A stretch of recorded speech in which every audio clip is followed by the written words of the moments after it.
his headset off and started celebrating.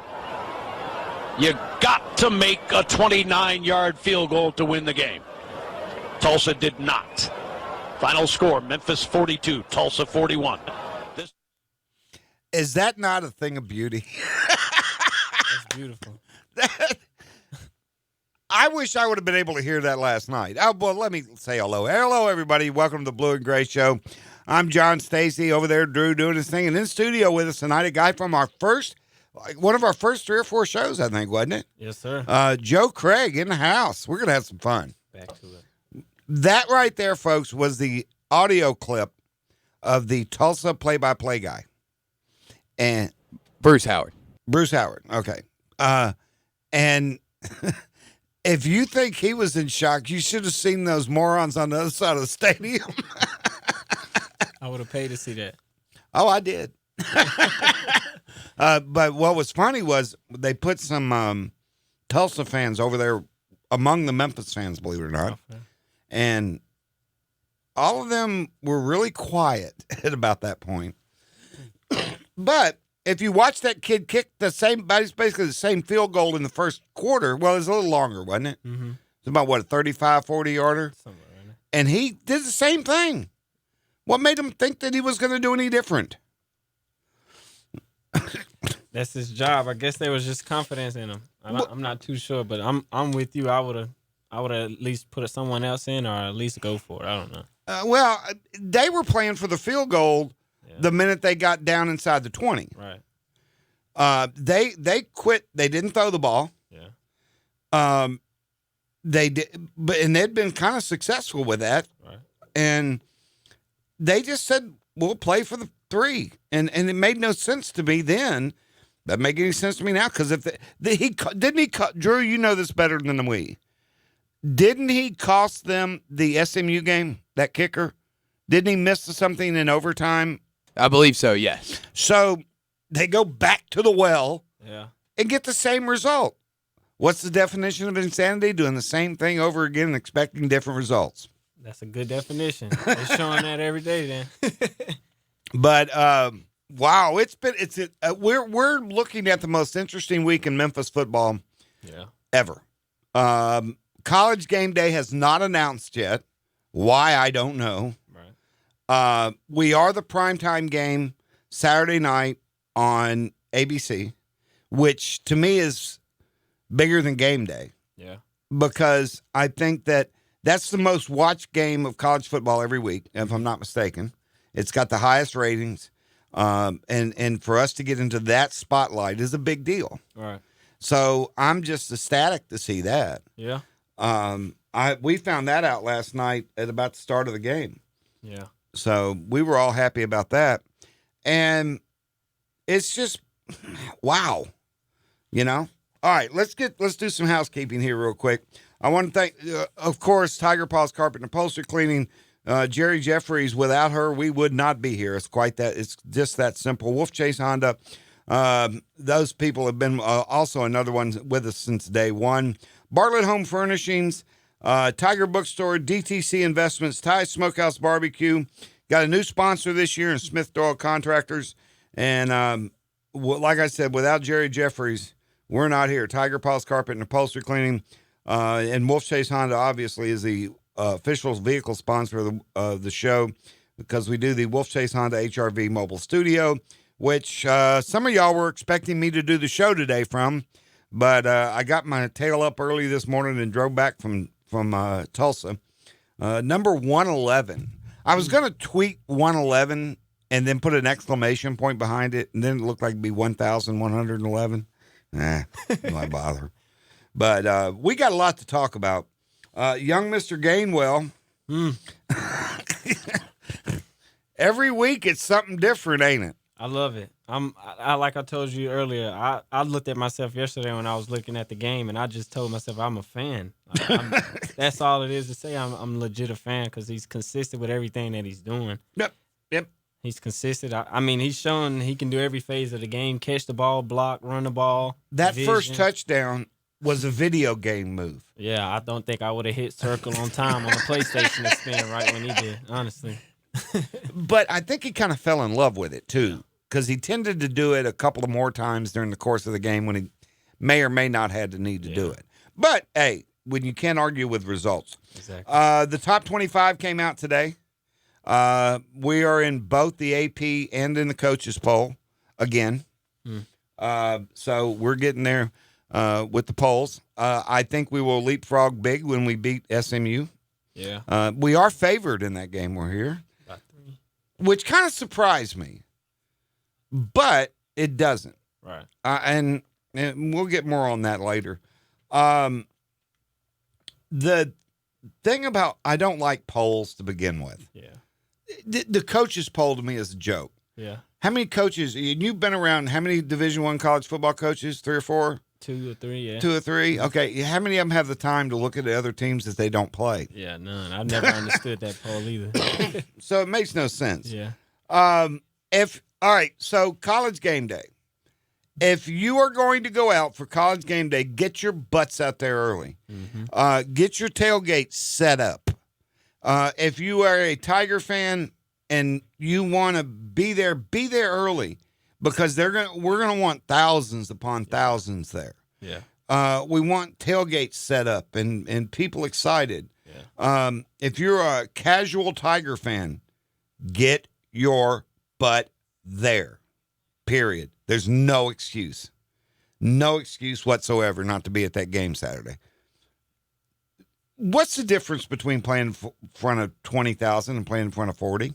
It's a big difference. I mean, you probably can't tell being a fan, but out there on the field, it's a big difference as far as the momentum that you feel and everything you just feel from a larger standpoint of a crowd. 40,000 versus 20,000. Of course, in the Liberty Bowl, it's going to be extremely different, and Right. it's kind of volume-wise. So just to have that big difference, 20,000 difference supporting you, and you seeing that there's more people out there in blue, it's going to make you play a little harder.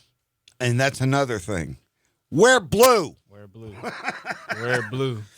I wish we would adopt a policy. If you ain't wearing blue, you ain't getting on the big screen. Oh, you got to pay extra. Yep. Yeah. That'll work too. I'm all for that.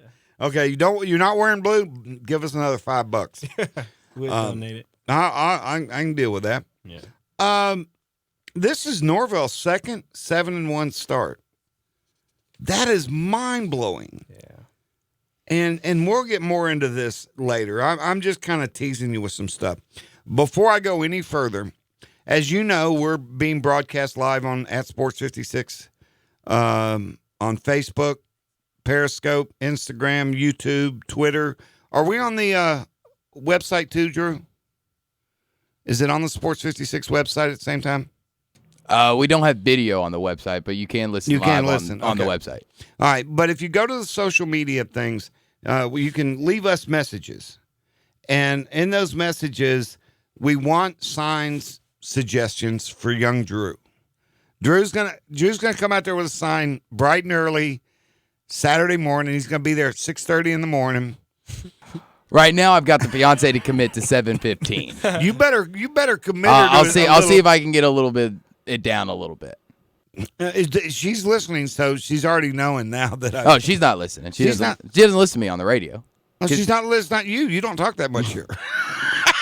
She doesn't listen throughout the week because she has to listen to me talk the rest of the time. No, She doesn't I want to use her time away from me to have to listen to me blabber on. Yeah, well, but you want to know the truth? Sandy's listening right now. Yeah, I got a good one.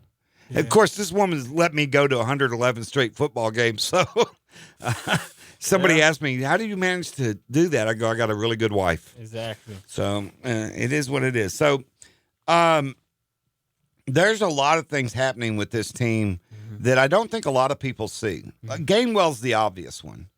And I'm not above admitting the mistake. When I looked at Cross's numbers, for some reason, I saw that 5 and made it a 3 in my brain. Yeah. So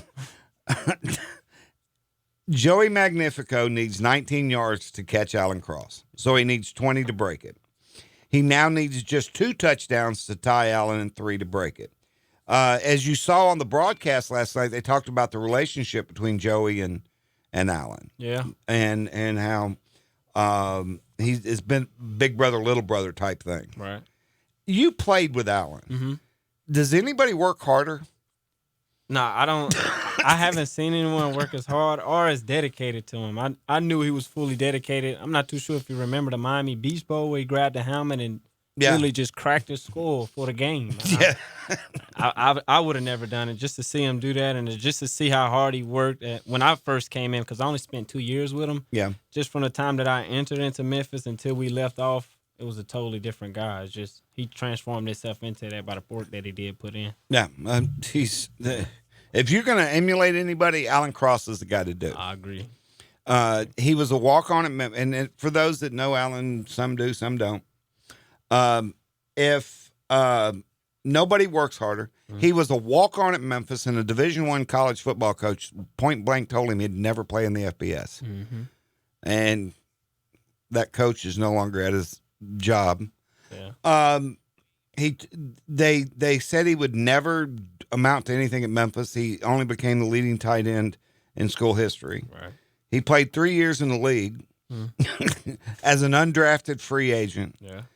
and left on his own terms. Mm-hmm. How many guys do you know that would do that? Nah. That's what makes him different too. Oh. It's different, man. It's like you said, he went further than what everyone gave him credit to even do. So Now, let's compare the little brother. Right. Joey Magnifico works harder than anybody else. right. He is an incredible human being. Mm-hmm. He was one of the guys that went down to the VA hospital with us last spring. We took 5 down last year to see all the guys we sent to the game. Uh-huh. And Joey was one of those kids, and he was just phenomenal. Yeah. And Great kid. Yeah, he is a great kid. Definitely. Comes from good family. Yeah. So Joey's almost an image, a split image of Allen. Yeah, I agree. That catch he made against Tulane, that was sick. Yeah. That's something that both of those guys will do. I mean, as many times I've seen the ball thrown to Cross or Magnifico, I've rarely seen them both drop passes. So Yeah. it's consistent hands, consistent blocking. They just want to win. They just want to play, and you can see it just coming out. I mean, the biggest thing that I can say the difference between Joey and Allen is Joey has a guy like Allen that's already done that, and he has some guidance and mentorship. Well, and Joey's got about 5 inches on him, too. That too, yeah. Yeah. As far as just like the play of the game and, outside Well, of that, Danton Bartos sat in the same studio and said that Joey Magnifico is an NFL tight end. Yeah, I agree. He's got the body type. He's got the speed. He's got the blocking capability. He's got the highlight tape. He's got it all, man. Yep. He just got to continue to want to get better. It's a whole nother ball game at the next level as well. Oh, yeah. Man, I've learned a lot. You know, the one thing I learned, the more I get players like you in and we talk football and I talk to coaches and the more I learn, the more I don't know. Yeah. Because you don't realize how much about the little pieces of the game that you don't know. Exactly. The play calling comes to mind. Yeah. The more you think you know about play calling, the more you don't. Exactly. Because there's 30 things that go. That's off the top of my head that go into an individual play call. Because you don't know what was there a cornerback you remember playing against that you just owned? When at Memphis? While wherever you were. Oh, yeah, of course. There was a guy you walked out on the field and you go, I can wear him out all day, coach. Of course, yeah. Or was there a guy that you couldn't get away from to save your life? Yeah, I've had those too. Yeah. So I've seen both of those. It's just like you said. It's different ways to go into the play calling that most don't see just sitting in the stands. It's a hit or miss play. You can think they're going in cover 3, and now you're trying to throw a whole shot interception. You just never know, man. Yeah, well, it just gets back to Yeah. But, all right. Before I go any further, I want to remind everybody, Karen Sheeler, who is the husband of Ed Sheeler, the fan of the week. We're not going to do one this week. We're going to do 2 next week. Quite frankly, I was kind of pushed for time this week. And Karen is calling in to Caleb Weath tomorrow at the Tiger football ticket office and is going to order 4 tickets for veterans for next Saturday's game. And we're trying to send as many as 20, 30 a game. Yeah. And people like Chuck House of Keller Williams Realty, Believe Gymnastics, Ty's Smokehouse Barbecue, many individuals have all chipped in and bought tickets for these veterans. And we're sending a whole bunch of them. And Karen is going to send some. Yeah. And she's challenging everybody that listens to this show to call 678-1748 in the morning and talk to Caleb Weath and tell him you want to donate some tickets to the Blue and Gray Show veterans. Now, that's coming from Karen. That's not coming from me. Now, I'm going to endorse it, mind you. Right.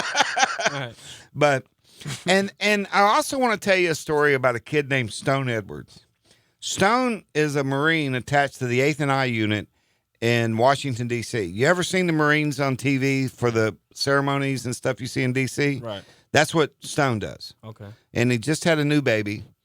And Stone is going to, he bought tickets for a veteran to go to the game. Yeah. An active duty Marine.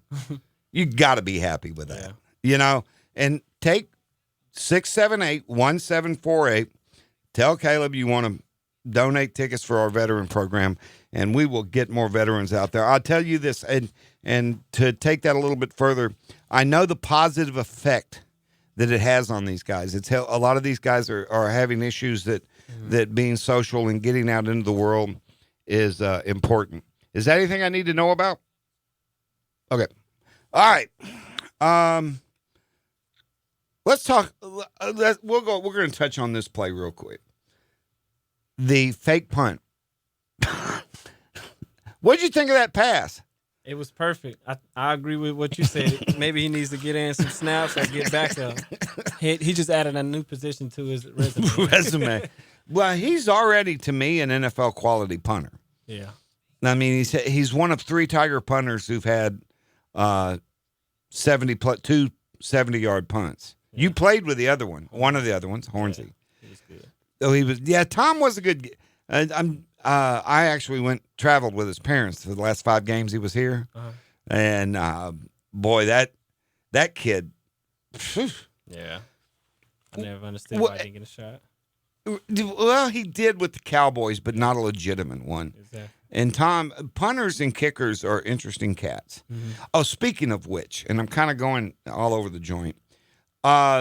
Joe Allison is going to join us at the top of the hour to talk about a kicker's perspective. Because let's face it, that screw up last night was not something you see very often in college football. And I thought it was a mistake, but that's another one. And I'm going to do this for a very short while. How much time do I got? I lost track. Oh, it's time for a break, though, isn't it? I guess I won't complain about officiating yet, because it might take me a little bit longer. That's the worst crew I've ever seen last night. But we'll get to more of that. We got a lot more to talk about. Man, oh, man, was that a lot of fun. All right, we'll get back. We'll talk more here with Joe Craig on the Blue and Gray Show on Sports 56, 96.1, and 87.7. The Tigers, the Grizzlies, the SEC. We are real sports talk. I love it. I love it. Sports 56 and 87.7 FM. Hi, everybody. I'm Jerry Jeffries from Tiger Paws Carpet and Upholstery Cleaning. We're proud to be in our 5th year being the title and presenting sponsor of the Blue and Gray Show. We are a locally owned and operated business that supports our Memphis Tigers. We've done this one, Jerry. Let's try something a little different. Different? Yeah, for instance, you guys are an amazing carpet repair company, too. Anyone who's ever had pets knows that cats and dogs can destroy carpet. We can go to your home and save you thousands of dollars by repairing your carpet when you thought you would have to replace it. Go on, tell them the best part. What best part? You know. Oh, did I do the repair? You hear? The owner of the company comes in and repairs your carpet that saves you thousands of dollars. Yeah, that's my favorite part. Okay, now the other stuff. We can clean your whole home, ceiling to floor, for any budget, whether it's a one-time deep clean or regular visits to keep your home looking good. We can get you ready for that big party, too, and on short notice. All you got to do is call us to make an appointment. 901-327-1884. All of our services have a warranty, and your satisfaction is guaranteed. I love that part, too. Can I finish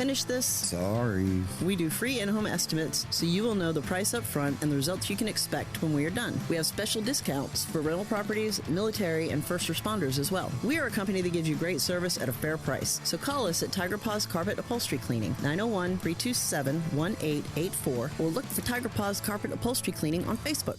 Since 1974, Bartlett Home Furnishings has been locally owned and operated, furnishing homes in Memphis and the Mid-South with beautiful quality furniture. At Bartlett Home Furnishings, we believe in providing you with the best service, quality, and value. We're committed to selling the best quality furniture for the best price. Our designers love helping customers select the right pieces for their homes, creating the room of your dreams, all the while working within your budget. Visit Bartlett Home Furnishings today at 2755 Bartlett Boulevard or at BartlettHomeFurnishingsMemphis.com. Go Tigers!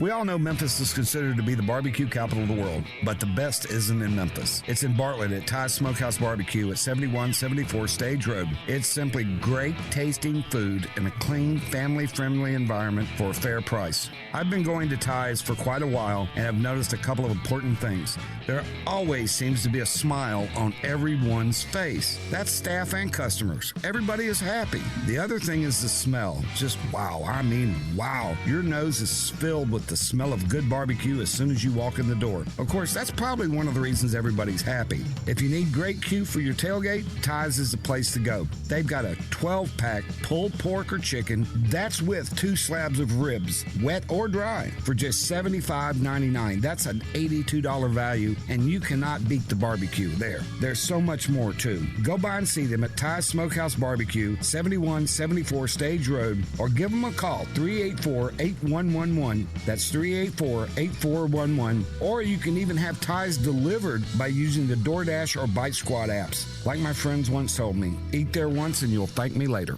Since 1983, Smith Noel Contractors Incorporated, a Cordova-based company, has proudly served the Mid-South's commercial and industrial construction demands. They set the standard for construction and contracting in the area and have won 16 ABC's Excellence in Construction Awards since 2005. Smith Noel Contractors' client list reads like a who's who in American business, including heavy industry, food manufacturing, retail, distribution, education, and correctional markets in 18 states across the Southeast and Midwest. Smith Noel will meet your needs as a general contractor or construction manager. They even do their own concrete and carpentry work.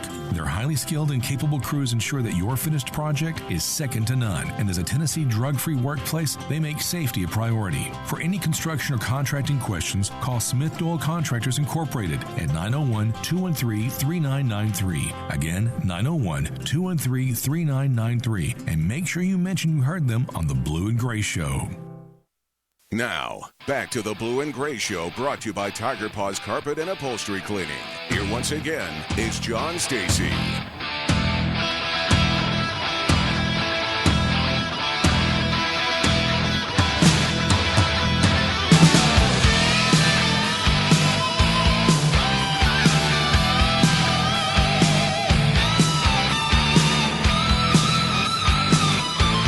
Here I am, kicking like a hurricane.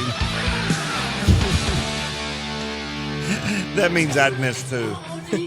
I don't know what that coach thought. I really don't. He wasn't thinking. No kidding. I mean, like I said, you couldn't have done a colonoscopy with a jackhammer on that kid. That kid was so nervous. Yeah. I mean, it was bad. All right, let's go back.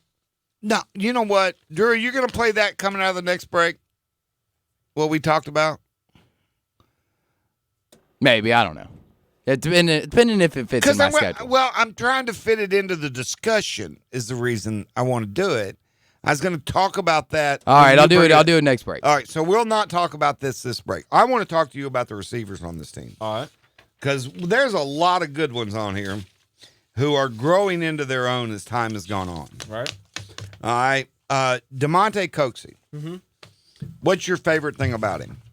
I like the way that he plays overall. I believe that he knows that he's not a fast guy that can just outrun everybody. So I truly see and believe that he's spent a lot of time in the film room knowing exactly where he needs to be. That's his role. He has the body frame to go with it. His hands, it's consistent. I could say he's dropped a few, especially last night. But when it comes down to it, he's the one that steps up in the times that needs to be stepped up, just as like last night. That big play last night. Yeah, exactly. I mean, they left him alone. And, that's one of those things, man. He doesn't run that fly pattern very often either. Exactly. And I think it kind of caught him by surprise. Yeah. The fact that if you send Gibson on that route. Got to respect it. Exactly. Or Austin, you send him on that route. But, they actually had a special cornerback for Austin last night. Right. Every time Austin was in the formation, they had a specific corner that they wanted on him. Exactly. Was their speed guy. Exactly. When a team does that, is that sort of like, do you take that as a challenge, or do you just kind of go as a receiver, and let's give me the receiver perspective, and then what the coaches say to you about it? As a receiver, that was another guy that I was going to bring up, because out of all the receivers, that's the one that stands out to me, because he plays a similar game than what I had, because we're both speed guys, run track, and we have roles in an offensive playbook as far as making defenses respect us. So I think that someone's following him around. He's playing his role. Like, you cannot not respect the fact that he's fast. He will outrun you. If you don't respect it, then we'll take the deep ball. So if it's one man that's respecting him and assigned to him to follow him wherever he goes, that's one less man that you have to worry about. Right, that's true. So what the coaches used to tell us is, you may not be getting the ball on this play, but you're still decoy Leroy. Just get him out of the way, and you're opening up someone else. So, if that's what we got to do to win the game, then, of course, you just accept it and play with it. I'm kind of surprised they fell for the fake punt. Yeah.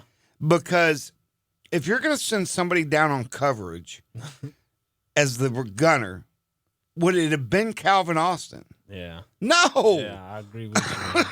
I agree with you. As soon as I saw him on the edge, I said, "We're breaking this." Yeah. And I saw it coming, and had he left that a little bit, if he led him a little bit, that's a touchdown. Touchdown, right? But Adam threw the ball well. Yeah. Kadarian Jones, to me, he's the secret weapon to me. Yeah. Because he's got the speed, right? He's got good hands, right? And he can break plays like nobody's business. Yeah. And last night, that one ball that Brady threw just a little bit behind him, if he catches that on stride, he scores. So he's out of there. Now, for a receiver like him, if you're giving him advice, what are you telling him? Continue to do what he's doing now. I watch all the receivers, of course. Yeah, because I'm biased. Of course you should. But I seen him, and I've always wondered why he hasn't got a lot of balls. And I'm pretty sure that's he thinks the same way as well. Right. My advice to him is just continue to work on him, get better, and play his role inside of the offense. I see him on the edge blocking a lot, like locking his blocks up, and I've seen him take pride in it, celebrating when his team scores and he just got a block. Yeah. His time is coming. When he does get the opportunities, he has to take advantage of it. Well, he has been. Exactly. He's got 19 catches this year, which is I think is the most in his career. Right. He's got nearly 300. When you're averaging 15 bucks a shot, or 18 yards a, dang, I cannot talk tonight. You can tell I'm tired. Yeah. You're averaging, 18 yards a catch, 19 yards a catch. You're doing something right. Exactly. If for a wide receiver in this type of offense, what's your goal? Do you make a goal as to how many yards per reception you got? I don't think I've ever just broken it down or seen anyone break it down to yards per catch, but it's like, for example, I want to hit 1,000-yard mark, or I want to go 1,200 and so touchdowns. All right. If it comes down to game day, then you might talk to your quarterback and say, okay, let's go for 3 today. Let's go for 2. Those are little goals like that. Inside of this Norvell offense, I wouldn't be surprised if they're in the locker room right now just saying, okay, I want to get at least 20 yards a catch today, Brady. Yeah. It's just wide open. It's an offense that, as a receiver, you want to be part of. Brady has played incredibly well over the last 11 quarters. Right. And I say 11 quarters because he struggled that first quarter against Temple. But he's been money ever since. Yeah. In the last 3 games, he's thrown for 900 yards. Yeah. As a receiver, that's got to be like gravy, doesn't it? Yeah. You got to, as a receiver, you seeing that being produced from your quarterback, then you just want to make sure that you're a part of it. So at that time, if there's any work that needs to be put in with him, everybody's buying into that. Break down Antonio Gibson for me. That's the next guy that I was looking at, man. He is freakish to me. I've seen him have explosive plays. I've seen him get inside and be his decoy route, get everybody else open because he's seeing that the safeties is respecting him in his game and they're going to carry with him on his routes. I've seen him take advantage of the opportunities that's been placed in front of him. How so? I think when it comes down to plays that's designed to go to him, he's executing them every time that he's getting the ball in his hands. I've seen him make plays where I didn't think that he was a break free, and he breaks free. Well, he had both a rushing and receiving TD last night. Yeah, and that's a plus to him because, I mean, you can get him in the backfield, you can throw it to him, you can hand it off. The only thing that I haven't seen him done is take a snap at the quarterback. So, I mean, it's probably coming up. Now, who's a guy that you think that is we've seen a little bit of? Calvin Austin. Yeah. And we'll go back to him because I think right there he's sort of the only thing he lacks is size. Yeah. Yeah. But what's his ceiling? With his speed, I mean, that's something that you can't teach. Someone can put some weight on him. That's not hard to do. I don't think there's a ceiling for him. Wow. I mean, he can be as good as he wants to be. And that's another thing with me. I'm very biased because he's run track, I've run track. He's doing the same thing that I was doing when I was in school, as far as that goes. And I just believe that if he take care of his body, because he is little, right. He's studying his film. Athletic wise, he doesn't have a ceiling. Okay, is there a move that you can do that's sort of out of the realm that would help break him loose, or does he even need that? Are there how many corners are there out there that could really stay with him if he just flat turned the burners on? It's slim to none. Yeah. Like, that's probably why last night they was putting that one guy on him, because that's the only guy on their team that can hold him. Okay. If it wasn't like that, then they'll just, you stay home, stay in your zone. But you can't do that against a guy like that because you never know. Your backside safety might be the weakest. Now we got him in a slot on the street. Touchdown. Now, how much of him being on the field helps the other guys? What do guys like Gibson and Coxie get out of him being on the field? He's taking 1 and 2. We call it take 2 birds with 1 stone. Okay. Because the guy last night that was over him that you seen following him was not probably the only guy that was covering him or had him assigned on that defensive play. That free safety over the top was angling for him every time he went out. That's 2 for 1. Now you're on the backside. You have a 1-on-1 match with a let's say a Coxie or a Gibson, or even with a swing route or a real route with Gainwell. You've seen a lot of that. Well, on that touchdown to Gibson, he was in the slot, and Austin was out on the edge, right? And he went straight up, and Gibson. Well, no, I think it was vice versa. Gibson was in the slot, or Austin was in the slot, and Gibson was the outside.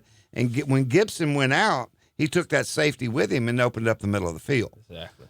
So that I can see. Okay, now I got it. Yeah. Just trying to get that stuff in my head. And it's just like at receiver, just because he doesn't have the ball doesn't mean that he didn't play a huge role on that play. You know. Now, what do receivers think of the jet sweep? Because you've run them, and we see it all the time. Do you guys like the jet sweep? Or is it like one of those days you go, man, I'm not a running back, and those guys get hit hard? No, I don't think. I think the only thing that ever plays a role into those jet sweeps is the timing of when you want to call that. Because if we just went down the field 60 yards, we still got 30 more to go. We done had 10 plays. I'm winded. Now you want to run the jet sweep. I'm tired. Someone come off the edge. Then we're thinking of things like that. But it's just all about the timing. Yeah. Do receivers like doing the jet sweep? Is it one of those, let me do that? Yeah, of course. Anytime we can do anything to get the ball out of their hands, running down the field, let's do it. We're all for it. Yeah. Take me, you've had big catches. What's the longest catch you had? The longest? Longest. I'm not sure about that one. What's the touchdown you remember most? Touchdown I remember most ever in my career had to be when I was in junior college against East Mississippi, the school that's on Last Chance U. Yeah. I scored the last kick return in like 6 seconds to win the game to go over. That was number 1 in the nation. There's a story right there we need to tell. Joe actually broke the streak.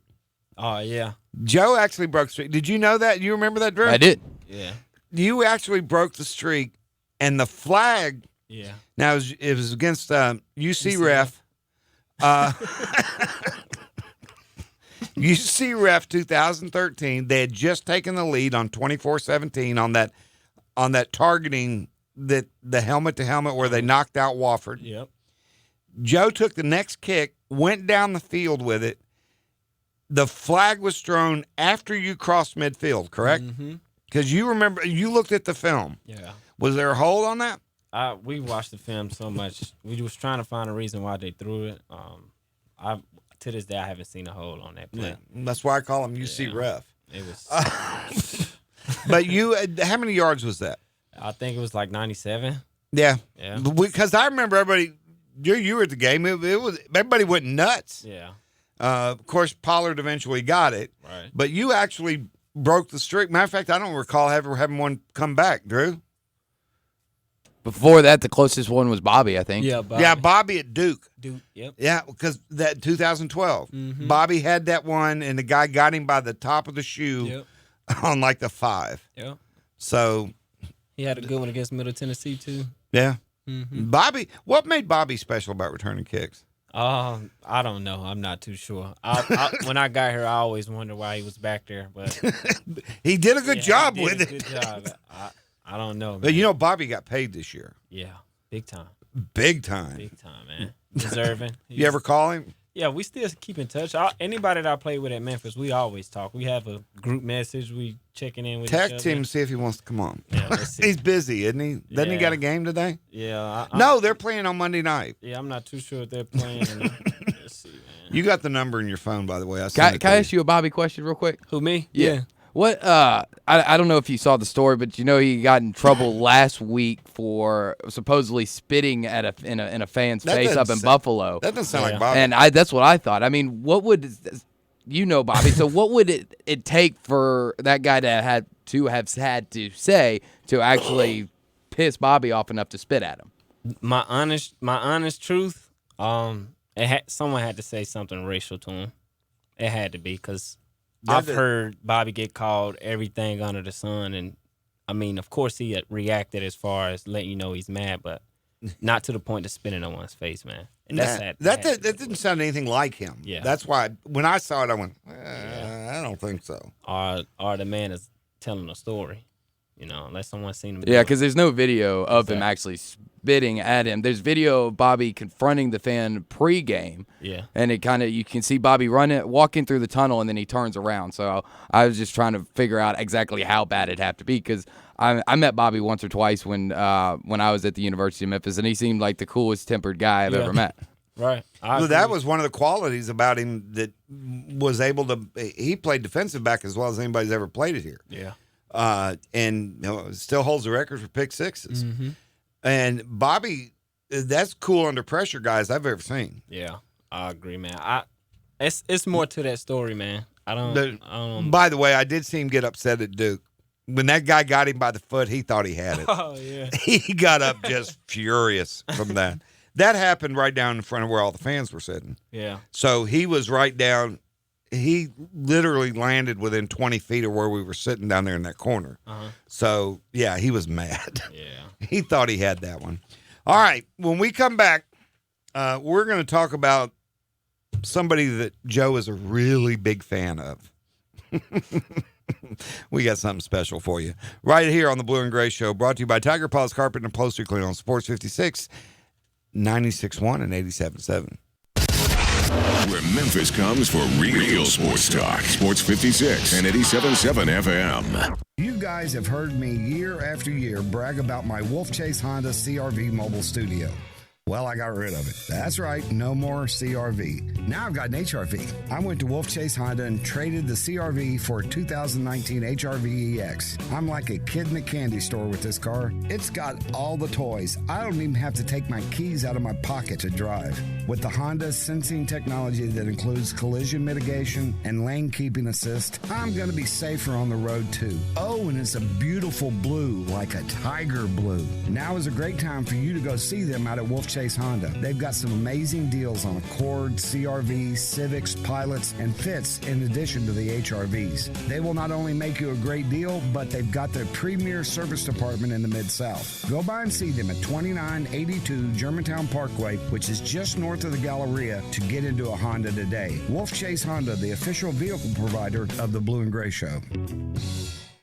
Hi, Tiger fans. This is Alan Cross. Thanks for listening to the Blue and Gray Show, brought to you by Tiger Paws Carpet and Upholstery Cleaning. This show is about Tigers football by guys who love Tigers football. But the show isn't just about John and Drew. Tiger Paws Carpet and Upholstery Cleaning has been the presenting sponsor of the show since the first one back in 2015. They're a member of the Tiger home team as a primary supporter of the University of Memphis. For me to keep playing ball down in Tampa, I have to be able to do many different things at a high level. Tiger Paws does the same thing. They've got carpet cleaning packages that suit every need. They can repair and stretch your carpets to make it look new. They can clean tile and grout, hardwood floors, and your upholstery. How good are they? They guarantee your satisfaction. They won't oversell what can be done either. Tiger Paws has a package just for about everyone, including those who rent. They'll give you an honest professional estimate. Oh, and the Tiger Paws won't show up to your house and say, but you need this too. They're the most honest and professional cleaning service in the city. They now offer general home cleaning too. So when the in-laws are coming in unexpected, you can be ready for that surprise family inspection. Tiger Paws Carpet and Upholstery Cleaning loves the Tigers and those who serve us. They offer discounts for emergency responders and military. Give Tiger Paws a call at 901-327-1884. That's 901-327-1884. Thanks again for listening to the Blue and Gray Show and supporting the Tigers. Go Tigers, go! Ugh, what's wrong? My friend inherited a house last year. I've been trying to help him get it ready to rent, but he doesn't know what he's doing. You should have called me. I know exactly what to do. You know about rental properties? Nope, no clue. But I know whenever life drops something like that in my lap, I simply call DTC Ventures. It's a group of legitimate entrepreneurs who give a fair price to people when they come into property they don't know what to do with. Remember our buddy Dana Capacacha? He's the guy in Memphis. DTC Ventures has helped out people who've inherited properties, help lawyers liquidate estates, and stuff like that. Tell your friend to call DTC Ventures and talk to Dana Capacacha at 901-553-9591. That number again, 901-553-9591. The Blue and Gray Show is happy to have Tiger Bookstore back as our game day sponsor. Tiger Bookstore is... Tiger Bookstore is my dad's favorite place to get his Tiger gear. Dude, yeah, I'm busy here. And doesn't your family live in Missouri? Tiger Bookstore's website is so easy that they can get their Tigers gear without leaving the house. Tiger Bookstore has got everything they need for tailgating, game day, and the latest in Tiger styles. I don't want to sound mean, but TigerBookstore.com is so easy my dad could do it. Can I finish, please? If you must. Make sure you get by Tiger Bookstore before every home game to get your game day shirt for only $5. These shirts are a must-have for any Tiger fan. Tiger Bookstore is located at 3533 Walker Avenue, just off of main campus. Their friendly staff will help you get everything you need for the season. Now, back to the Blue and Gray Show, brought to you by Tiger Paws Carpet and Upholstery Cleaning. Here once again is John Stacy.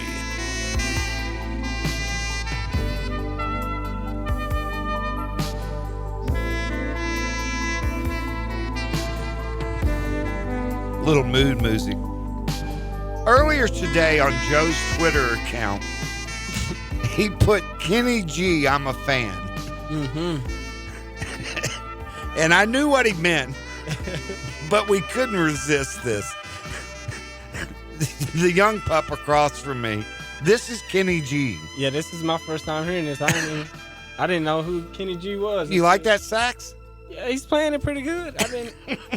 I don't know how I never heard of this guy, man. Yeah, well, we'll have to see. Now you'll be looking it up tonight when you get home. I'm gonna have to check him out. Kenny G. Kenny G. Joe is a fan of young Mr. Gainwell, who I call the best name for his position in sports. Period, not just college football. If you're got a name like Gainwell, and you're a running back, it's like you're made to be great. Right. The best part, and I'm going to lead with this. Mm-hmm. He's from Yazoo City, Mississippi, home of Jerry Clower, former country comedian. Mm-hmm. And the fact that he's from Mississippi, and between Memphis and Yazoo City is Mississippi State and Mississippi. Mm-hmm. And neither one of them recruited him. That just speaks on that. We'll take him. We'll take him all day long. What do you like best about Kenny? I think the question should be, what do I not like about him? Because, I mean, this guy, man, when I first seen him flashes when Patrick Taylor got hurt, I just honestly felt like he'd just step in until Patrick Taylor gets back. But he's took that opportunity and ran with it literally, man. I've seen a few plays that he just literally seems like he's about to get tackled. He's surrounded, and next thing you know, he's sprinting by himself down the field. I seen him catch passes, and before last night's game, he was the leading receiver for the team. Exactly. Receiver yard, and receptions. And receptions. He's productive, man. It's nothing that he can't do. What do you like about his hands? What makes him a good receiver? He's catching, basically. I mean, that's what it's coming down to. It just simply that he catches. That there's nothing, no technique he uses. It's natural to him. When you have a running back that can catch the ball like that, it's natural to him. They don't get many chances to catch the ball. They're primarily getting it handed off to him. That back shoulder route to him is money. It's pretty, man, every time. And he dropped 2 of them last night. And it is what it is. He makes up for it, man. He does make up for it. That spin move he made last night on his first touchdown. Yeah. I haven't seen anybody do that on PlayStation, much less in a football game. Exactly, man. It's right on time. I don't know if he ran through that through walkthrough or what, but it was perfect. Do you think he hits a hole better than Henderson did? That's a tough question because both of them could hit a gap. Yeah. Really well. I don't know if it's young-minded. I'm not too sure if it's because he's not used to the reps, but by now he is. But I've seen him hit the hole differently, man. I don't know if it's adrenaline. I don't know if he don't want to get hit. But whatever it is, he need to continue to have that in his mind because he's hitting the hole better than I've seen anyone. And I did tweet, and I will hold myself to this, that he's probably one of the best to come through the University of Memphis, man. Well, Coach Norvell said that prior to the South Alabama game in the media meetings. I believe it. Now, you played with Kurt. You didn't play Kurt. Who were the backs that you played with? Brandon Hayes, Dolan Dorsey. Brandon Hayes. Well, there's 2 of the best that ever. Two really good. Yeah. What's the difference between those 2 and him? What are the similarities and what are the differences? I think it's about the time because in the offense, really, we had a whole different offense. Mm-hmm. Those 2 guys were split in time, so they really wasn't getting their momentum going, and they really couldn't get their juices flowing like Gainwell is doing right now. He's primarily getting all the snaps right now. Right. And he's taking. Well, last night he had 24 carries, which was the most carries he's ever had. Yeah. And I personally don't think he's big enough. Now I could be wrong. Yeah. That's a hard on a smaller guy like him to do 24 carries in a game. Yeah. But I mean, I think it's where the game of football is going. Little backs, more speed guys. I mean, you're looking at Watkins. Yeah. Watkins is productive. Yeah. He wasn't as productive last night. He didn't get as many carries. Right. But when I look at him, I see the negative yards. Right. And he's got some 137 carries this year. Yeah. He's got 37 negative yards. For a running back, that's just insane. Yeah. Because he's not getting caught in trouble very often. Yeah. And that's when he gets out of it by doing some stupid PlayStation move and blows everybody away. Right.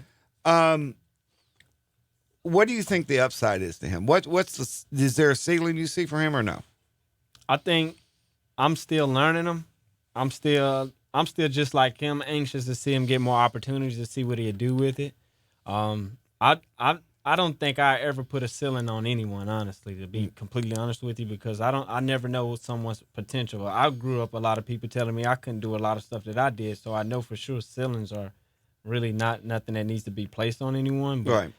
It's all up to these guys, man. It's all up to him and how far he wants to go, because someone can achieve a goal that they're setting and get comfortable with it and not understanding if you set another goal, you'll become better. Well, if you look at it, in the 8 games this year, he's got 1, 2, 3, 4, 5 plays of 48 yards or more. Yeah.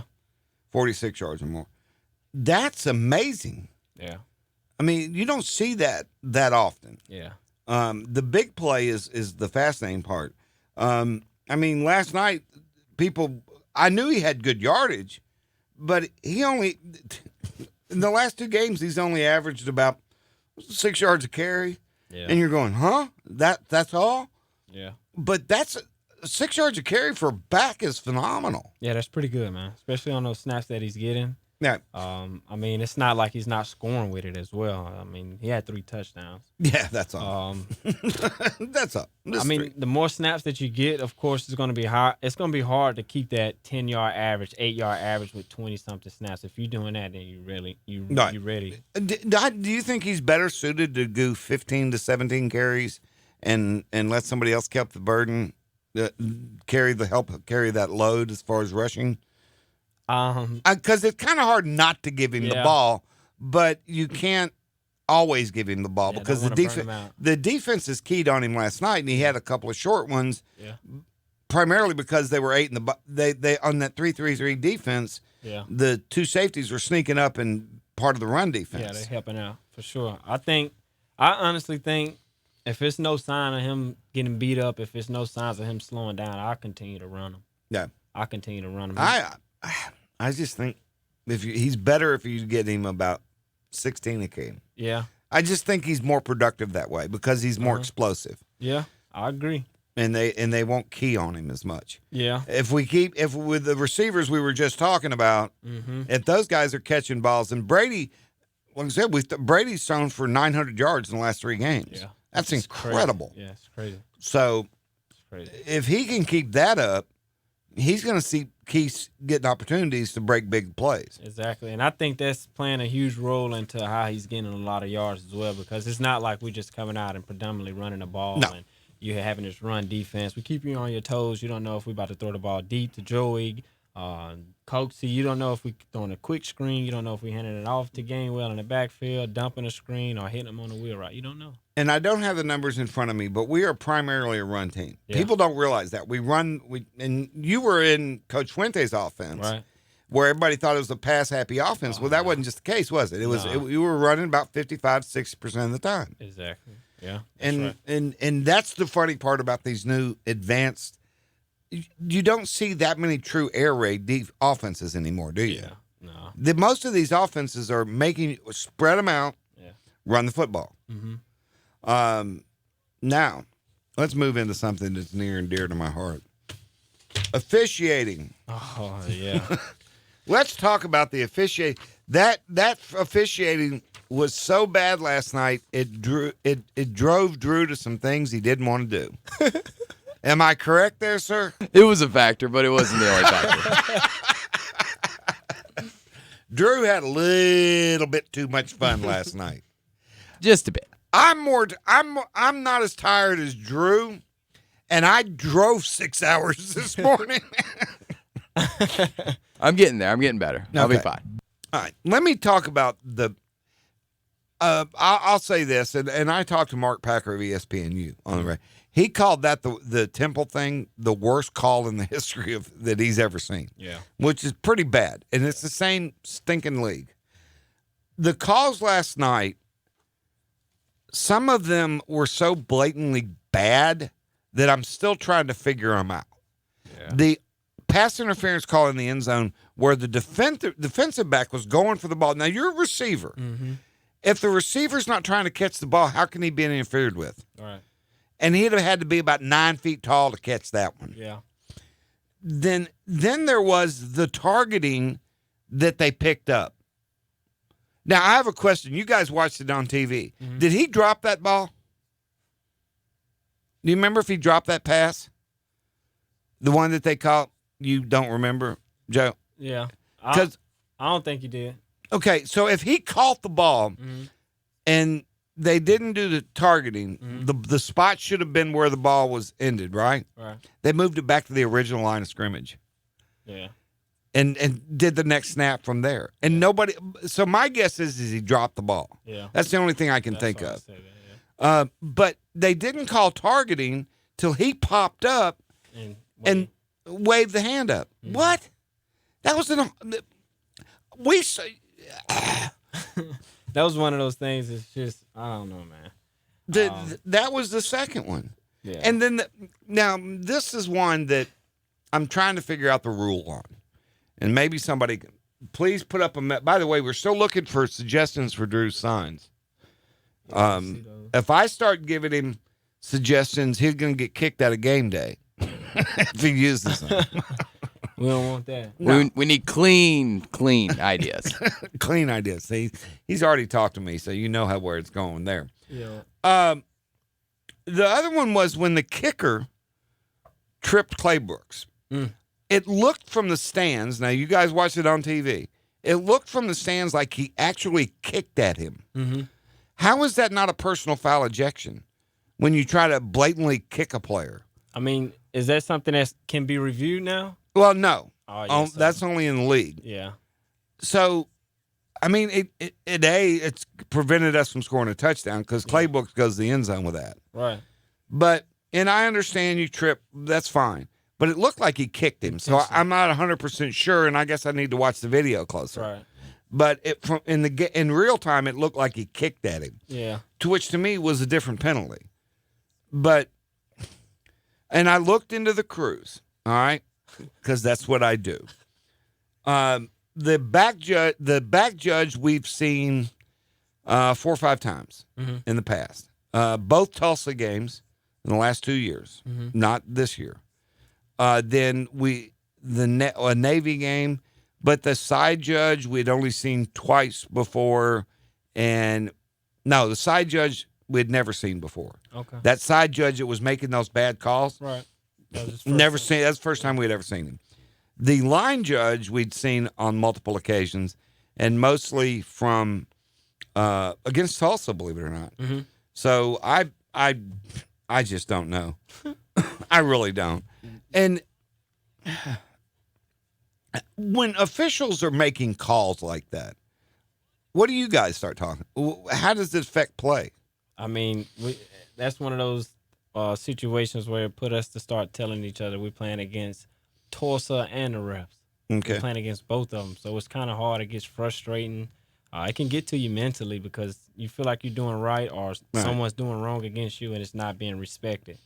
Now, who do you speak to? Have you ever said something to a coach about a call and they said it? I know if you ask Marcus Bell what he's going to tell you. Yeah. Shut up and play. Exactly. I mean, do you have to just kind of get to that point to where you go, screw it, we're going to do what we got to do? Yeah, it has to because I've never just questioned any higher authority. Like I let the coaches do their job if they want to call and fuss about the ref and I do all my arguing in film room. But during that time, it's time to play. The next play, regardless if it was a flag thrown for us or against us, we got to go to the So next if a play. guy if a guy interfered with you, do you put in that extra effort to beat him the next time just to show him up? For sure. Because I feel like it's doing too much. I mean, as a receiver, a DB can basically just do too much, be over aggressive. And then when they get a no call or something that should have been thrown or shouldn't have been thrown, then they celebrate and they feel like they're doing something. They're showing off, and it's just Now, from the stands and from you two watched the game on TV, which was better than I did. So we couldn't tell. Was there a lot of talking going on? It looked like there was a lot of jabbing going back and forth verbally. It looks like it was about to get nasty at some points of the game. You could tell it was pretty much just talking a little trash out there for sure, which is pretty every game, but you can blatantly see it on the TV. It was aggressive. Now, see, I thought there were a lot of hits in the white on both sides last night. Yeah. So I think they were letting them get away with a little bit too much. I agree. I think if you call that once, you stop some of it. But guys were getting away with doing that just a little bit late hit and going from there. Right. So we'll have to, and I had to bring it up. Yeah, we won the game, but that does not alleviate the fact that the officiating was bad. Right. And bad would be a kind word for it right about now. Yeah. All right, in the second hour, we got coming up here in a few minutes, we're going to talk kickers because, let's face it, the game was determined by a kicker. Yeah. And we're going to talk to one of the guys that, if he knows kickers, he knows them well. And that's the guy who's coaching kickers still today and was one of the greatest to ever play at the University of Memphis. Yeah. And that is Mr. Joe Allison. We're going to take our top of the hour break right here on the Blue and Gray Show, brought to you by Tiger Paws Carpet and Upholstery Clean on Sports 56, 96.1 and 87.7. Since 1974, Bartlett Home Furnishings has been locally owned and operated, furnishing homes in Memphis and the Mid-South with beautiful quality furniture. At Bartlett Home Furnishings, we believe in providing you with the best service, quality, and value. We're committed to selling the best quality furniture for the best price. Our designers love helping customers select the right pieces for their homes, creating the room of your dreams, all the while working within your budget. Visit Bartlett Home Furnishings today at 2755 Bartlett Boulevard or at bartletthomefurnishings.memphis.com. Go Tigers! Since 1983, Smith Noel Contractors Incorporated, a Cordova-based company, has proudly served the Mid-South's commercial and industrial construction demands. They set the standard for construction and contracting in the area and have won 16 ABC's Excellence in Construction Awards since 2005. Smith Noel Contractors' client list reads like a who's who in American business, including heavy industry, food manufacturing, retail, distribution, education, and correctional markets in 18 states across the Southeast and Midwest. Smith Noel will meet your needs as a general contractor or construction manager. They even do their own concrete and carpentry work. Their highly skilled and capable crews ensure that your finished project is second to none. And as a Tennessee drug-free workplace, they make safety a priority. For any construction or contracting questions, call Smith Noel Contractors Incorporated at 901-213-3993. Again, 901-213-3993. And make sure you mention you heard them on the Blue and Gray Show. We all know Memphis is considered to be the barbecue capital of the world, but the best isn't in Memphis. It's in Bartlett at Ty's Smokehouse Barbecue at 7174 Stage Road. It's simply great tasting food in a clean, family-friendly environment for a fair price. I've been going to Ty's for quite a while and have noticed a couple of important things. There always seems to be a smile on everyone's face. That's staff and customers. Everybody is happy. The other thing is the smell. Just wow. I mean, wow. Your nose is filled with the smell of good barbecue as soon as you walk in the door. Of course, that's probably one of the reasons everybody's happy. If you need great Q for your tailgate, Ty's is the place to go. They've got a 12-pack pulled pork or chicken. That's with 2 slabs of ribs, wet or dry, for just $75.99. That's an $82 value, and you cannot beat the barbecue there. There's so much more, too. Go by and see them at Ty's Smokehouse Barbecue, 7174 Stage Road, or give them a call, 384-8111. That's 384-8411, or you can even have Ty's delivered by using the DoorDash or Bite Squad apps. Like my friends once told me, eat there once and you'll thank me later.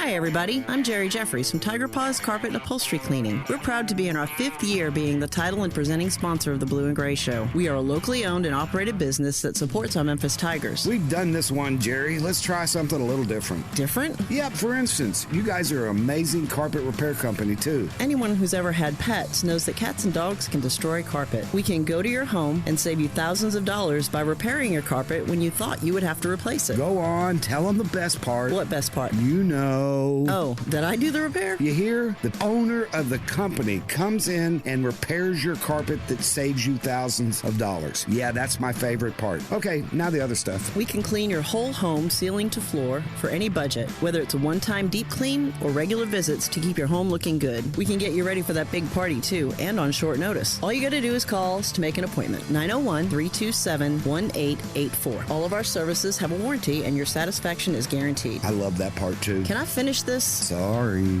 We do free in-home estimates, so you will know the price up front and the results you can expect when we are done. We have special discounts for rental properties, military, and first responders as well. We are a company that gives you great service at a fair price, so call us at Tiger Paws Carpet Upholstery Cleaning, 901-327-1884, or look for Tiger Paws Carpet Upholstery Cleaning on Facebook. We are Sports 56 WHBQ Memphis, WIVG-FM Tunica Memphis, and WPG-FLP Memphis, Flynn Broadcasting Stations. Now, back to the Blue and Gray Show, brought to you by Tiger Paws Carpet and Upholstery Cleaning. Here once again is John Stacy.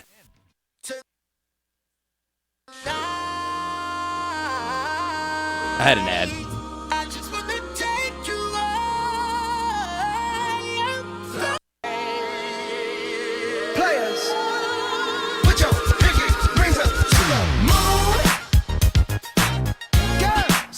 Y'all trying to do 24 karat magic in the air. All right, this is where I don't. What is that? You don't know this song at No. all? Oh, well. I'm old. I felt bad about not knowing Kenny G. You gotta know this song right here. No, I'm old. This is a good vibe. Wake up to this. Play this Saturday morning when you wake up to go to game day. You have a good day, I promise. What's the name of this song? 24K Magic or 24 Karat Magic. Bruno Mars, right? Bruno Mars, yeah. Oh, okay. Now, see, my wife would know that. Yeah. Me, not so much. Yeah, you got to play that. Last week, I got my Blueberry Smoke All show that I wanted. That's because I was in here. Well, no kidding. And I almost said something I shouldn't say. Is Joe on here yet? No. Oh, well, I'm going to have to probably do that. While we got some time, while we're waiting on Joe, because Joe's always late. Yeah. There's Joe. Well, we'll get right to Joe, and then we'll come back. I want to talk about that program that you started in the community. Joe is, boy, this could get confusing. Joe Craig. Joe Craig. There we go. Is that our guy? All right, let's bring him on. Joey Allison. How are you, sir? Drew? Joe? Hello? Hey, buddy. Hello? There you are. How you been, Better man? late than never, right? Yeah, well, yeah. I when you call, I kind of expect you to be late. Oh, come on now. That's only when Amy's involved. Well, She makes me late everywhere. That is true. That is true. Before we get to the kickers, I got to tell you something, because this is something I did not know until after I spoke with you today. In the studio with me is Joe Craig. Played, Joe. Yeah. Hey, Joe, how are you? I'm good. How you doing, Joe? You're going to love Doing this. all right. You know what his dad used to do? What's that?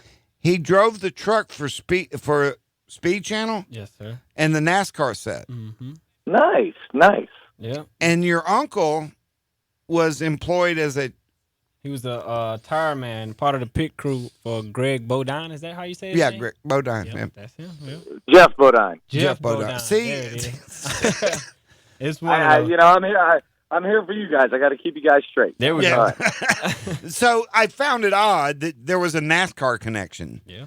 Because There you go. I was explaining this could get confused. I was explaining Allison to Craig. There we go. And that's the best way I know to do that.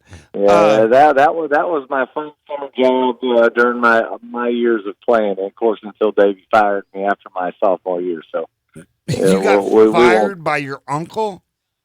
Well, but Davey was the cousin. But yeah, when you go 6 out of 13 on field goals, you're gonna get fired. So I had a job, but I had to report to the shop in the summertime. But it wasn't to work on the race cars. It was to go work out and kick and all that. That was before staying in the summer at school was cool, So right. He made sure that I guess he was just as embarrassed as I was about my sophomore year. So, and you know what? After our conversation today, John, I started thinking about that more and more and more. That we talked about sophomore jinx, with the guy from Tulsa and Oh, blah, he's blah, a blah. redshirt freshman. Is it well? That even makes me feel bad. As a kicker, I never want to see somebody miss. Right. Thanks for him. Missing that. Unless it helps the get a Tigers victory. win, yeah. So sometimes you got to be more lucky than good. And last night that seemed to be in our favor. And hated to see somebody miss, but so be it. Tigers came out victorious. We move on to the next one, right? Now, we talked about that. I want to kind of take folks through, because we've lost games like that. We've lost games where guys have made field goals at the end, and we've lost games where we've missed field goals at the end. Can you take us through what your process was in a situation like that? My only shot at a game winner, and I think we've talked about this before on the show a couple of years back probably, was at Louisville. Ray Buchanan made probably a superhero kind of a play blocking a third-down field goal, which was similar to last night. That was a short field goal for the win. Mine was blocked. The kid from Tulsa last night missed his. But, when you go through that as a kicker, like you and I have talked, everybody brings up the word pressure. Well, me as a kicker and doing it, pressure is a word you put on yourself. If you're not prepared for what you're fixing to go do, then there's pressure in that situation. So, again, it's one of those things where you look at what happened last night. He had missed one. He had one blocked. So there's no doubt in my mind from somebody that's done it that there was some negative thoughts in his mind of, oh, crap, here I got to go out for another field goal, and yet it's for the win. So now, things stacked up for him, and just didn't look like he hit it very well. Shouldn't a coach know that?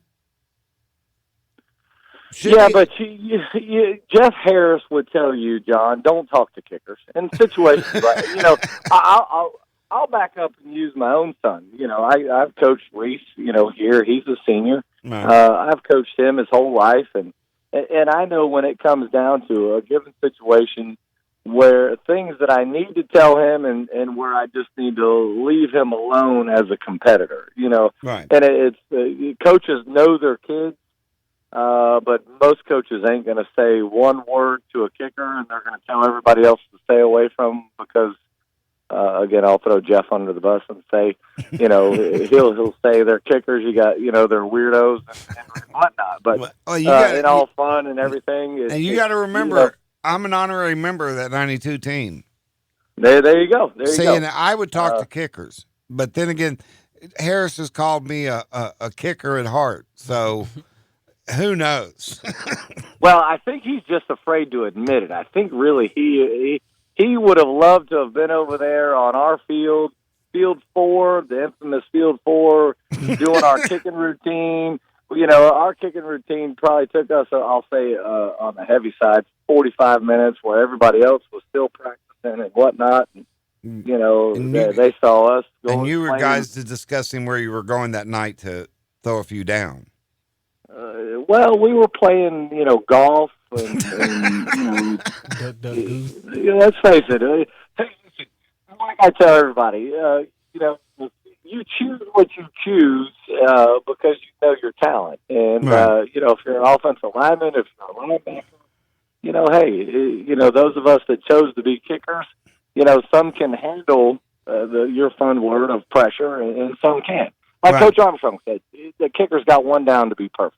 Right. Now, the guys on offense and defense, the guys on offense and defense have first, second, and third down. With that said, the award for the best kicker in the country, doesn't that come from a guy who also played offensive line? Didn't Groza play offensive line? Sure. Okay. He was an offensive lineman and finished off as a kicker and one of the top ones. And God love him for the award being named after him. And was he still alive? Was he still alive when you won it? Yes, both he and his wife. Wow! Did you get to meet him? Yes, sat next to him. Cool.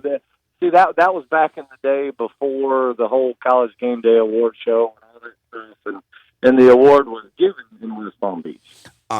So yes, I sat on stage next to him and his wife, and let me tell you right now, his wife probably knew more about football than most men that I've talked to associated with the game. She was sharp as a tack. Now, I got to tell Craig this, so just because you always he was on the Playboy All-American team, which meant he got to go to the Playboy Mansion. Oh, for real? No. No. He had playmates all over him. Oh, man. See, that's the misconception. The basketball guys got to go to the mansion. From football guys, they flew us out to Phoenix for the photo shoot and all that, and everything else is classified, like I told you before. That's what you call plausible deniability, is what that is. That's right. That's right. We had a good time. So there's I have pictures and things like that where all the guys that were out there. We had a good time. That was a great time out in Phoenix. Okay, that weekend. I'll leave you with this because I know you got a lot going on. What does the coach say to that kid last night? After if that's me and I'm his coach on the sideline, I tell him, listen, kind of like Coach Armstrong used to say to us, repetition, secret to comprehension.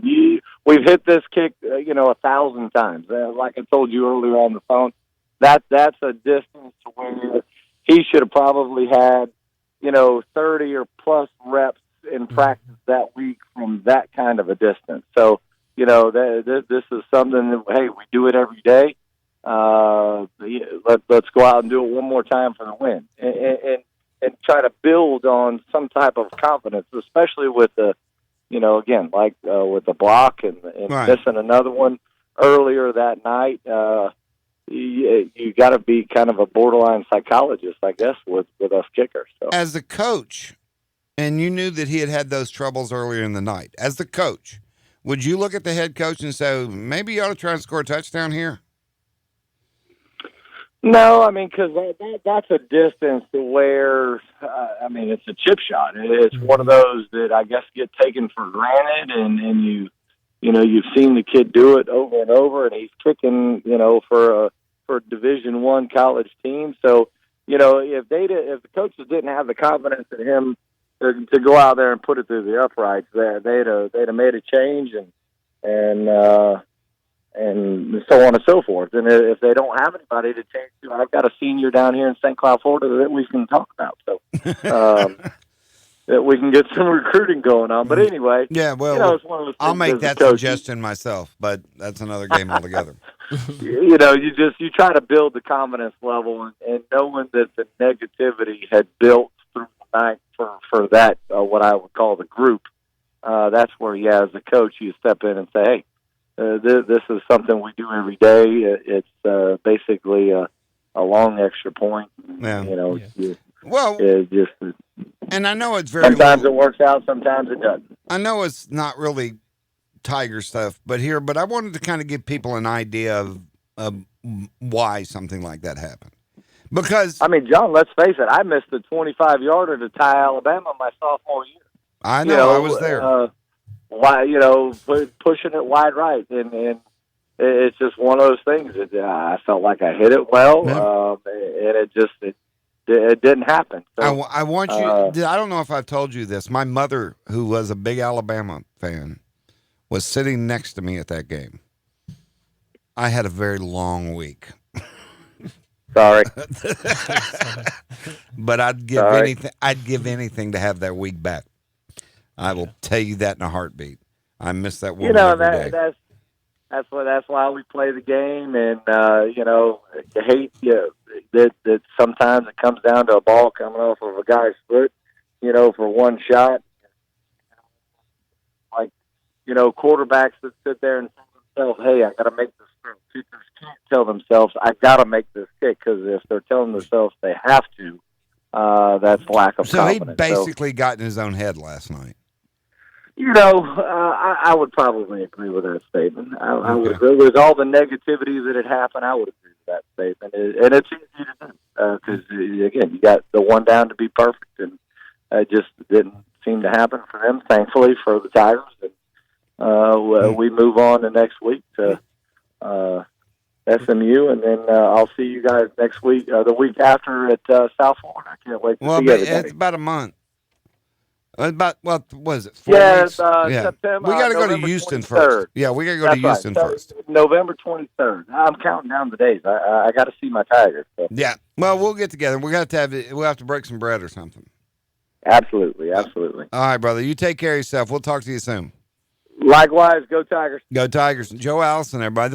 Joe won the first Groza Award, the very first one they gave out. And he was a hell of a kicker. Now, you've probably seen pictures of Joe over there. Of course. But you didn't realize the NASCAR connection, though. I didn't. You never know until you have a conversation. Yeah.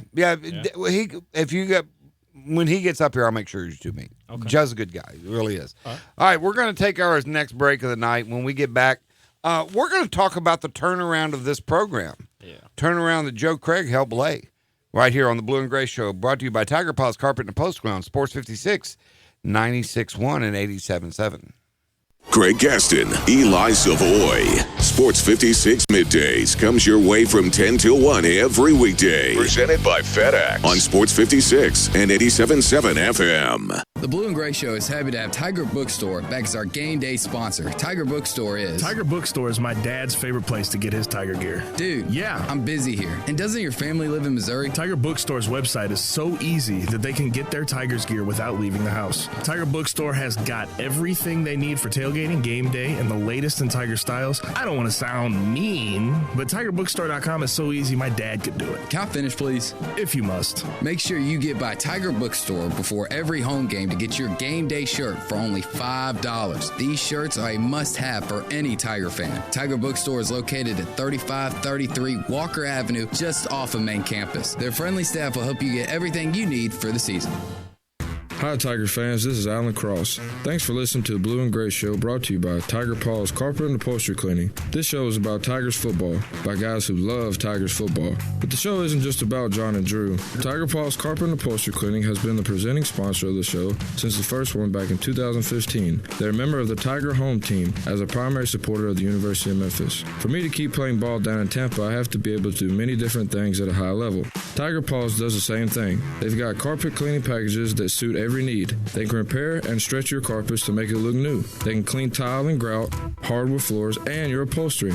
How good are they? They guarantee your satisfaction. They won't oversell what can be done either. Tiger Paws has a package just for about everyone, including those who rent. They'll give you an honest professional estimate. Oh, and the Tiger Paws won't show up to your house and say, but you need this too. They're the most honest and professional cleaning service in the city. They now offer general home cleaning too. So when the in-laws are coming in unexpected, you can be ready for that surprise family inspection.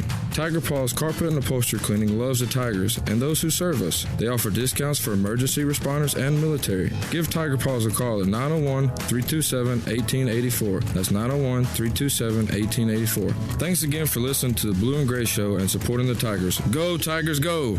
You guys have heard me year after year brag about my Wolf Chase Honda CRV mobile studio. Well, I got rid of it. That's right, no more CRV. Now I've got an HRV. I went to Wolf Chase Honda and traded the CRV for a 2019 HRV EX. I'm like a kid in a candy store with this car. It's got all the toys. I don't even have to take my keys out of my pocket to drive. With the Honda sensing technology that includes collision mitigation and lane keeping assist, I'm going to be safer on the road too. Oh, and it's a beautiful blue, like a tiger blue. Now is a great time for you to go see them out at Wolf Chase Honda. They've got some amazing deals on Accord, CRV, Civics, Pilots, and Fits in addition to the HRVs. They will not only make you a great deal, but they've got the premier service department in the Mid-South. Go by and see them at 2982 Germantown Parkway, which is just north of the Galleria, to get into a Honda today. Wolf Chase Honda, the official vehicle provider of the Blue and Gray Show. Ugh. What's wrong? My friend inherited a house last year. I've been trying to help him get it ready to rent, but he doesn't know what he's doing. You should have called me. I know exactly what to do. You know about rental properties? Nope, no clue. But I know whenever life drops something like that in my lap, I simply call DTC Ventures. It's a group of legitimate entrepreneurs who give a fair price to people when they come into property they don't know what to do with. Remember our buddy Dana Capacacha? He's the guy in Memphis. DTC Ventures has helped out people who've inherited properties, help lawyers liquidate estates, and stuff like that. Tell your friend to call DTC Ventures and talk to Dana Capacacha at 901-553-9591. That number again, 901-553-9591. Now, back to the Blue and Gray Show, brought to you by Tiger Paws Carpet and Upholstery Cleaning. Here once again is John Stacy.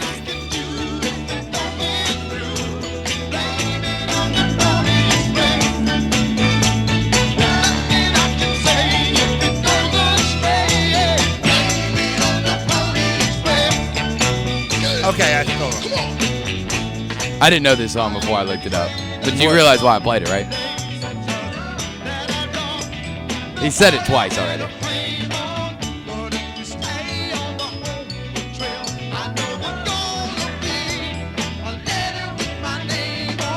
Okay, you lost.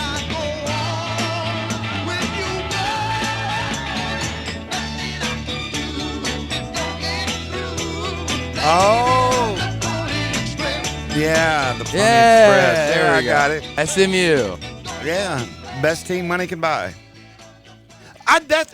That brings me to a question I want to ask and get y'all's thought. If there's a limit on how many scholarship players you can sign in a year, recruiting class, you can have, 25 tops or whatever it is? Mm-hmm. How can they allow them to do 31 transfers? Mm-hmm. And what do you say to those? You've played with a lot of guys, and guys at border, that they're working their butts off. You're 2-time degree.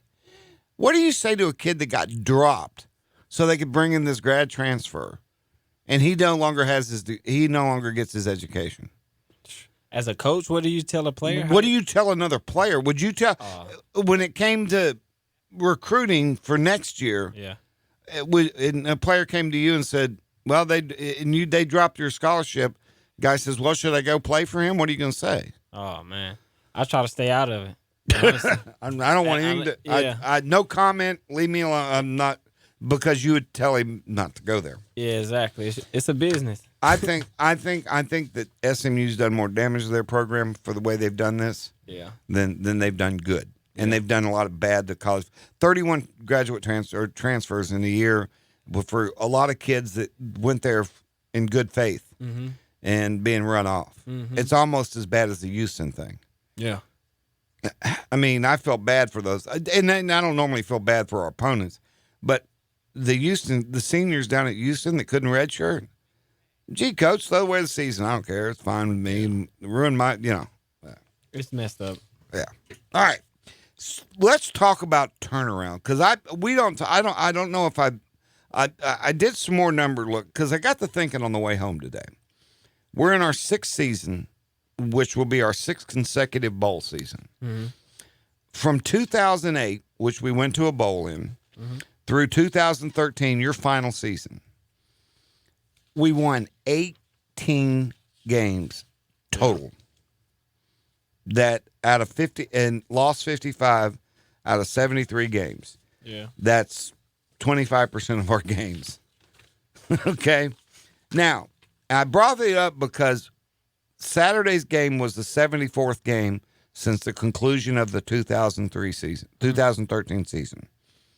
So we played one more game, and we've still got several left to play.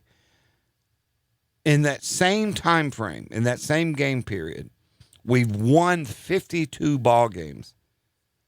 That's a difference of 34 games, and only lost 22. We literally almost did a complete turnaround. Yeah, we did. Have you ever heard of another program doing that? Not in my. Because you follow college football, we're pretty close. Do you have another program that have done anything remotely close to that? Honestly, not off the top of my head. No, they either had some previous history success wise, or they just had a coaching change. But I haven't seen a program turn it around the way that Memphis has. Honestly, that long term. Yeah, I've seen bad seasons from 1 to 2, but never for out of a 6-year period they won 25% of their games. Right. To go around and turn around and win 70% of their games. Yeah. Drew, have you ever seen it? No. I mean, I've seen it kind of go the other way. I think we see it now with Arkansas. They were during that back in 2008 stretch. They were really good back with Derek McFadden, Felix Jones, those type of guys. And now they haven't won an SEC game in 2 years. They're probably going to finish 0 for 8 in the SEC again this year. So no, they're abysmal. You don't really see it go the other way. I think one off the top of my head, kind of the James Franklin years at Vandy. That was real unique of how well he turned around that program. But for a 6-year stretch? For a 6-year stretch, yeah. It's very, very long to keep not only turn the program around, but then keep the success going. Because I think Jimmy Franklin only did it for, had three winning seasons at Vandy. Mm-hmm. Yeah. See, that's the point that I'm making is it's not so much that we turned it around because Tommy West did that. Yeah. I mean, the end of the 2000s, and then Tommy 3, 4, and 5 were 3 of the most successful seasons, but he had trouble maintaining it. Mm-hmm. We're now in the 6th season, and Mike Norvell's 7-1 for the second time, and 4 years, second time. Yeah. And Mike has done a job that is second to none, in my opinion. Mike's done a better job than Fuente did, in my opinion. because sometimes keeping it going the right way is harder than, because now there's a level of expectation on you. Yeah. And to me, Norvell has gotten to 33 wins faster than any coach in school history. Mm-hmm. Period. Tommy did it in 49 games. He did it in 48. Yeah. So, and that was that early turnaround that we talked about. Mm-hmm. But what Norvell's done is just fascinating to me. Last year was his worst year. Yeah. Lost 6. Lost 6, and he still won 8 games. But he's lost. We got a chance to me. We legitimately I expect this team right now to be 12-1. Yeah. Well, or 11-1 when the season's over, and then we're gonna play the AAC championship game here, Mm-hmm. and then we're gonna be 12-1, and then we'll play. Hope it right now, and for everybody who's seen all the subjective things, I hate bold guesses, Yeah. because nobody knows how that's gonna go, because you never know when some school's gonna go, we ain't going there, Mm-hmm. and we get it just happens. It's a weird thing, but the turnaround to me is what's fascinating. I started thinking the other day of who else has done this. This is unprecedented, in my opinion. We've seen programs go into crapper and stay in the crapper. Yeah. But we've never seen one resurrect from the crapper with this level of a success. Mm-hmm. I mean, sometimes it takes, you go from there to 6-6 and 6-6 and 6-6. Yeah. And things like that. So you never know. It's just fascinating to me that if you look at it, since 2014, we've won 10, 9, 8, 10, 8, 7 in 8 games. Yeah. Come on. That's insane. It's a good thing to see, as a Memphis fan, a former player. Mhm. It's just like I was telling you earlier. That was one of the reasons why I did come to Memphis, is because I bought into the program and more so of the city and culture that I felt from Memphis within itself. Right. I've never went to any school that I've been to or in the past because of a coach, honestly. It was more Right. so of the college history and things that I've seen in the future. And one of the things that I've seen in the future of Memphis was success. I believed in the building of the program, and I honestly just wanted to be a part of it. Did you see all the stuff they were laying out to do? Have you been over there lately? Yeah, and the crazy thing about it, when I came on my visit, Mhm. all the uniforms that Memphis is wearing, Mhm. the indoor facility, everything that's being built, this is the things that Coach Fuente was showing me when I was on my visit. So I Right. seen the uniforms with the striped helmets and the gray uniform, but we never got to see it while we was Right. there, But everything that's coming into play and everything that's coming and making it happen right now, that's one of the things that they was pitching to us during our recruiting visits, just to let us know, okay, we don't have it right now, Right. but this is what our future is. This is what we plan on having. And as far as games-wise and success-wise, they And just see, laid it out. this discussion came up on Facebook for something. And Uh-huh. I hate, but it starts with the support, doesn't it? Most definitely. Because without that check being written, Mhm. you can have Vince Lombardi and you're not going to win. Exactly. Exactly. Yeah. To me, that's the important thing, and I think a lot of people miss that. Yeah. I think. Did you ever see the Tommy West rant? Mm-mm. When we're done, you can watch it. Okay. Matter of fact, we may have you watch it during the break. Okay. But Tommy flat said either put money into it or do away with it. Yeah. And it got people's attention, Mhm. and they put money into it. And I want to make that point to make this point. The people who, if you're sitting at home right now, the Tiger Scholarship Fund is something that you can do to be a big part of turning this around. Yeah. Take a kid like Joe, and I call you a kid, and I'm just an old man. With that education, that provided you an opportunity. Mm-hmm. And the Tiger Scholarship Fund, and a lot of people still don't know how that works. Yeah. Is the athletic department just don't get a free ticket? Yeah. They have to pay the university for that scholarship. Mhm. And you were an out-of-state student. That was a lot of money. Yeah. So you're donating to Tiger Scholarship Fund allows them to bring, young men like you on campus and athletic scholarships, and it also opens up money for other things. Yeah. And it's one of the things I think that every fan can do, and being involved. And you've met a lot of boosters over the years. Most people definitely. you met when you were in Memphis. That'll be with you the rest of your life. They'll be Right. friends of yours the rest of your life.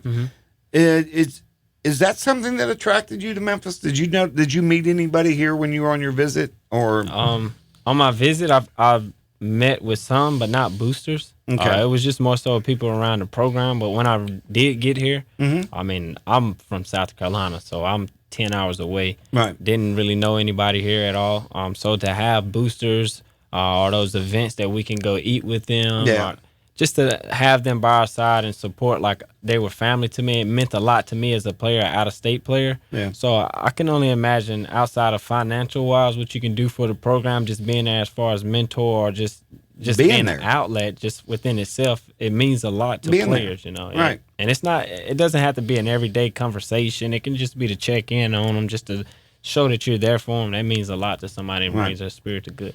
Well, and I think and you brought up a good point. You like the community of Memphis when you came here. And that's something you don't hear very often because more people will badmouth this place than Yeah. need be. Memphis is a good community. Right. And one of the things to me, as it brings back to right back, I bet another guy that had a big influence on you without us, you and I ever talking about this, Marcus Bell. Yeah. That's my guy. Yeah. Bell's everybody's guy. Yeah. Bell is to me the cornerstone of the program. Right. He helps with recruiting because he will sell you on Memphis in a heartbeat. Right. And I love that guy for that. Yeah. And to me, he's one of the greatest that ever come through this program. I agree with you. Both for the program and on the field. Yeah. You ever watch the film of him play? I have. Oh, he's a dog. That's a dog, man. And the guy that he is off the field is just like you said, man. He's up front. He's there for you. If you ever needed anything, call on Bell for anything. He's always there. He'll drop anything. One of my favorite people. Now, you're doing something for the community now, too, aren't you? Most definitely. What are you doing? It's in the works right now. I just want to start a mentor program within the community. I mean, there's a lot of them. Even while I was at the University of Memphis, I helped out with a program called MAM, Memphis Athletic Ministries. It's a lot of programs like that, but just everything that's going on within the community of Memphis, I don't think that there's enough resources for kids that want to get out or just anybody. So I'm trying to, in the works of combining something to do with athletes, but as far as regular students as well. Right. Just trying to get there for them to have them something to do outside of the field, whether it's competition-wise or I'm going to put you in touch with Kerry Cobb with Memphis Little League. Kerry's a former Tiger tight end. Okay. And Kerry works with young men and kids in this community and does a wonderful job, does he not? Right. Oh, does an incredible job. Oh, yeah. And matter of fact, he got mentioned. They did a story on him on Baseball Tonight. For real? Yeah. I'll have to introduce you. I'll get you his number. Gotcha. But how can somebody contact you to get involved with this? You can reach me via Twitter. It's Craig, CRAIG_Deuce. You can find it. It's verified. We'll put it up. Yeah. Won't you post something on the show page on Facebook? Okay. I'll do that as well. And then we'll get that. And if you want to get involved and help Joe kick this program off, let him know. For sure. Anything. I mean, I've known Joe Craig now for about 4 years. Yeah. And he is one of the best young men I've ever met. And he's honest. He's hardworking. And folks, how many guys do you know that play college football get 2 degrees? Yeah. Exactly. I mean, Brady White, who's going to get his doctorate by the time he leaves. He got me beat, man. Can you believe that he's going to have a doctorate when he leaves playing college football? I can't believe it, but I love it. Yeah. You know where his brother plays? Princeton. Oh, yeah. No, that's telling everything right there. Those guys got it all. They're pretty some smart cats, huh? Yeah. All right, we're going to take our final break of the night. When we come back, we'll look forward a little bit, and I'm going to remind everybody about our VA program, so get ready for that. And when we get back right here on the Blue and Gray Show, brought to you by Tiger Paws Carpet and Post Screen on Sports 56, 96.1 and 87.7. From Penny, the Tiger player, I think it's just Anthony Hardaway this and Anthony Hardaway that, but we have just more than one player on the team. through Penny, the Tiger coach. Well, I think the main game plan is we can teach you, we're going to develop you, we're going to get you better. For over 25 years, we have been real sports talk for Memphis in the Mid-South. Sports 56 and 87.7 FM. The Blue and Gray Show is happy to have Tiger Bookstore back as our game day sponsor. Tiger Bookstore is... Tiger Bookstore is my dad's favorite place to get his Tiger gear. Dude, yeah, I'm busy here. And doesn't your family live in Missouri? Tiger Bookstore's website is so easy that they can get their Tigers gear without leaving the house. Tiger Bookstore has got everything they need for tailgating, game day, and the latest in Tiger styles. I don't want to sound mean, but TigerBookstore.com is so easy my dad could do it. Can I finish, please? If you must. Make sure you get by Tiger Bookstore before every home game to get your game day shirt for only $5. These shirts are a must-have for any Tiger fan. Tiger Bookstore is located at 3533 Walker Avenue, just off of main campus. Their friendly staff will help you get everything you need for the season. Since 1983, Smith Noel Contractors Incorporated, a Cordova-based company, has proudly served the Mid-South's commercial and industrial construction demands. They set the standard for construction and contracting in the area and have won 16 ABC's Excellence in Construction Awards since 2005. Smith Noel Contractors' client list reads like a who's who in American business, including heavy industry, food manufacturing, retail, distribution, education, and correctional markets in 18 states across the Southeast and Midwest. Smith Noel will meet your needs as a general contractor or construction manager. They even do their own concrete and carpentry work. Their highly skilled and capable crews ensure that your finished project is second to none. And as a Tennessee drug-free workplace, they make safety a priority. For any construction or contracting questions, call Smith Noel Contractors Incorporated at 901-213-3993. Again, 901-213-3993. And make sure you mention you heard them on the Blue and Gray Show. Hi everybody, I'm Jerry Jeffries from Tiger Paws Carpet and Upholstery Cleaning. We're proud to be in our 5th year being the title and presenting sponsor of the Blue and Gray Show. We are a locally owned and operated business that supports our Memphis Tigers. We've done this one, Jerry. Let's try something a little different. Different? Yeah, for instance, you guys are an amazing carpet repair company too. Anyone who's ever had pets knows that cats and dogs can destroy carpet. We can go to your home and save you thousands of dollars by repairing your carpet when you thought you would have to replace it. Go on, tell them the best part. What best part? You know. Oh, did I do the repair? You hear? The owner of the company comes in and repairs your carpet that saves you thousands of dollars. Yeah, that's my favorite part. Okay, now the other stuff. We can clean your whole home ceiling to floor for any budget, whether it's a one-time deep clean or regular visits to keep your home looking good. We can get you ready for that big party too, and on short notice. All you got to do is call us to make an appointment. 901-327-1884. All of our services have a warranty and your satisfaction is guaranteed. I love that part too. Can I finish this? Sorry.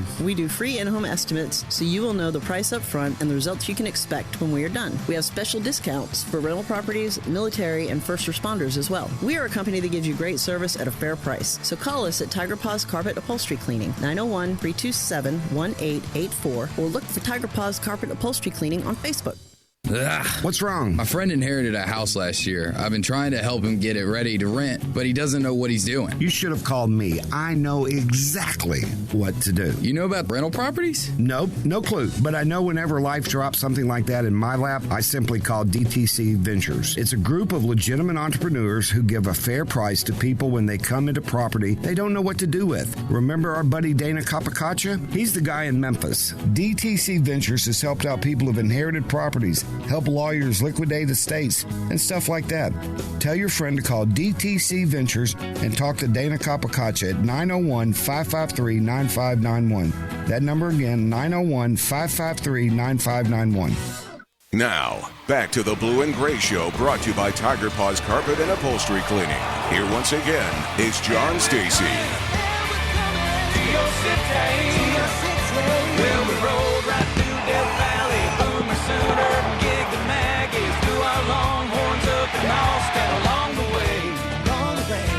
Roll Tide rode through Alabama, hit 'em hard at the farm in Stanford, ran the hill and through War Eagle on the plains. Rock the big house on the courthouse lawn, fight the Norris in the tomahawk chop, right on USC, the Buckeyes and Georgia Dogs. And add the Memphis Tigers to that list. I tell you what, We just went through the turnaround in this program. Mm-hmm. If I'd have told you College Game Day was going to someday come to this campus when you were there between the 2012 and 2013 season, what would you have said to me?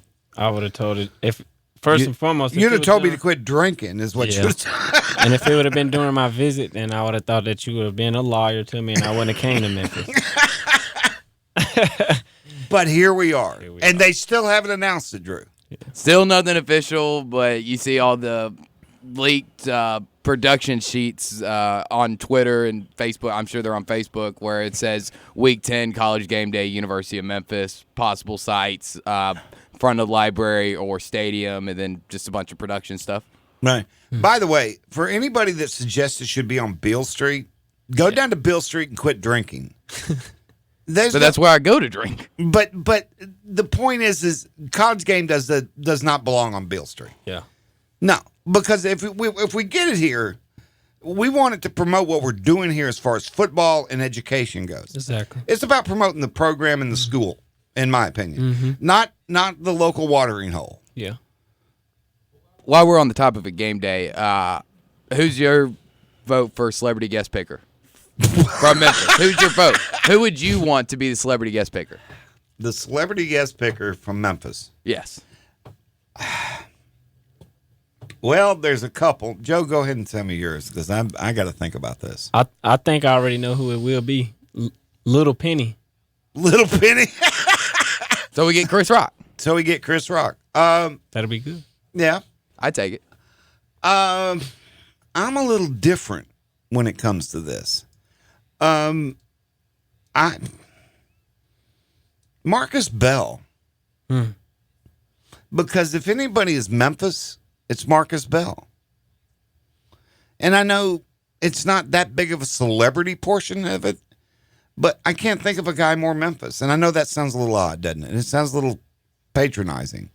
But that's just the way I feel about it. Yeah. Because do you know a bigger Memphis guy? No, not somebody that truly represents what the university is about and what the city's about. But he's not very nationally known. Yeah, I mean, so it wouldn't work. Okay. Let's say that would be my. But you know they're going to probably try and go with Timberlake, but I don't know if he'd show his butt up. I don't know if he will. I don't know if he's touring right now. He could be doing that. He's never done much for the university as a whole. Well, he didn't go to the university Yeah, of Memphis. He's done a lot for the city itself. Right. By the way, did you hear that they moved Wahlbergs out at the last minute?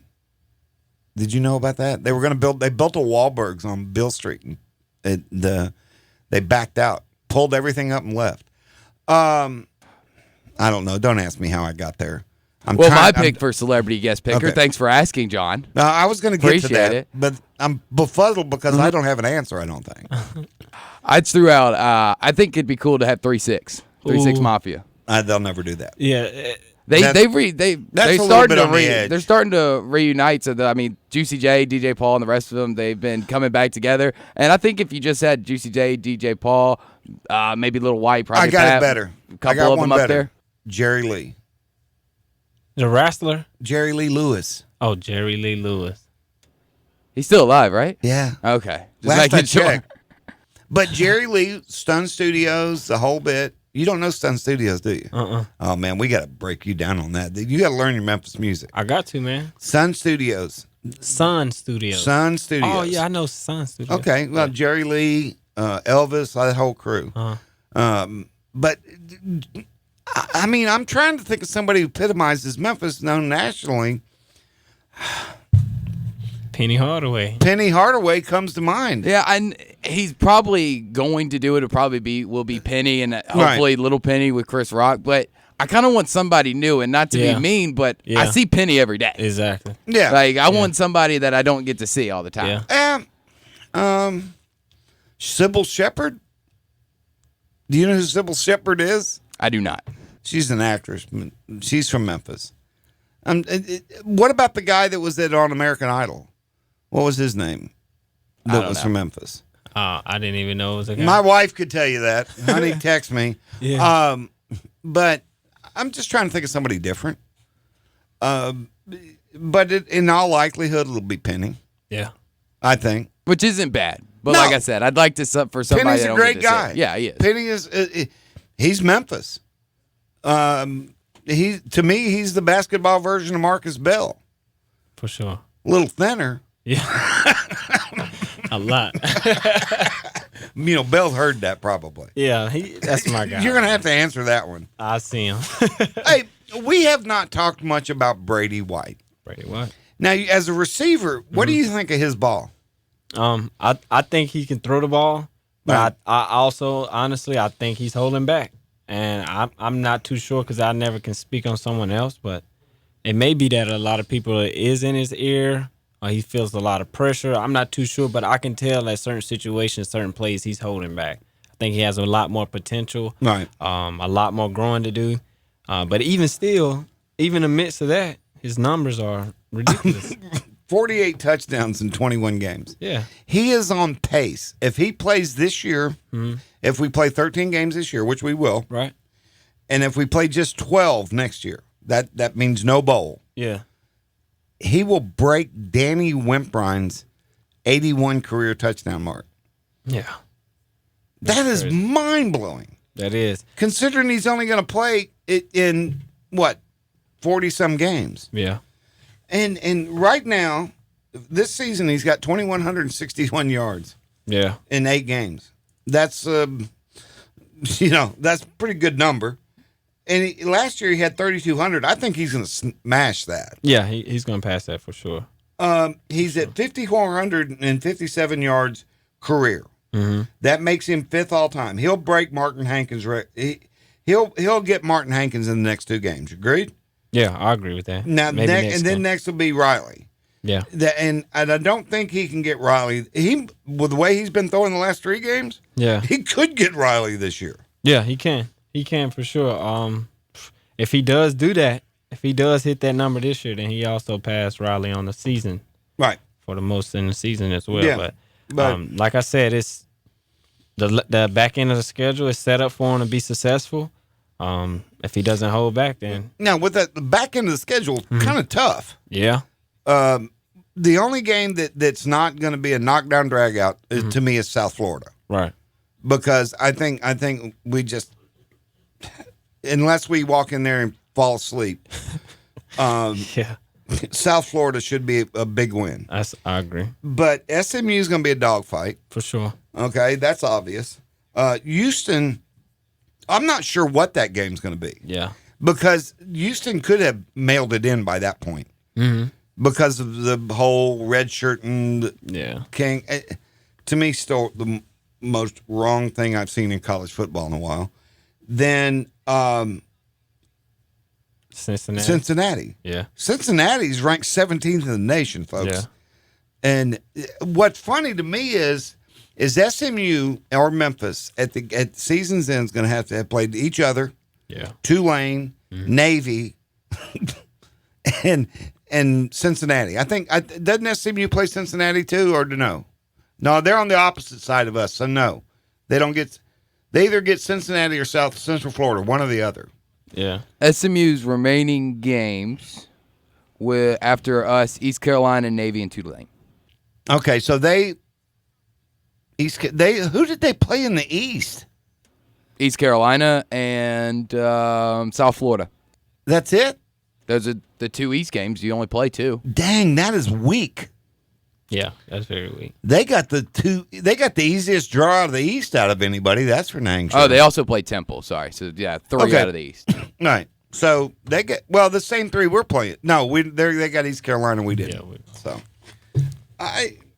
they're.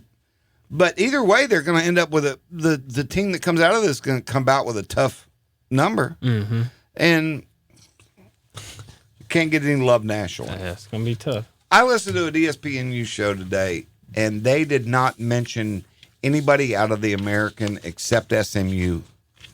Period. Yeah, they were SEC lackeys. They don't respect the conference, man. No, but if you know good football. The Americans playing as good football as anybody in the country. I'll tell you right now, and I'll argue to my last breath, that the American Athletic Conference, as it sits today, top to bottom, is better than the ACC, because you got Clemson and a whole bunch of nothing else. Mm-hmm. I'll argue that they're better than the Pac-12 Yeah. because you've got 2 or 3 teams that are good up top, and then after that, goodness gracious, that's some bad football out there. Yeah. And and as far as Appalachian State, people going, well, they go undefeated. Let me write this. Go ahead and write this down. Put it in a memo, whatever. A 1-loss American team will be in over a undefeated Sun Belt team every day of the week, especially with the strength of the conference. Right. Drew, you agree with that? I agree on the principle of it.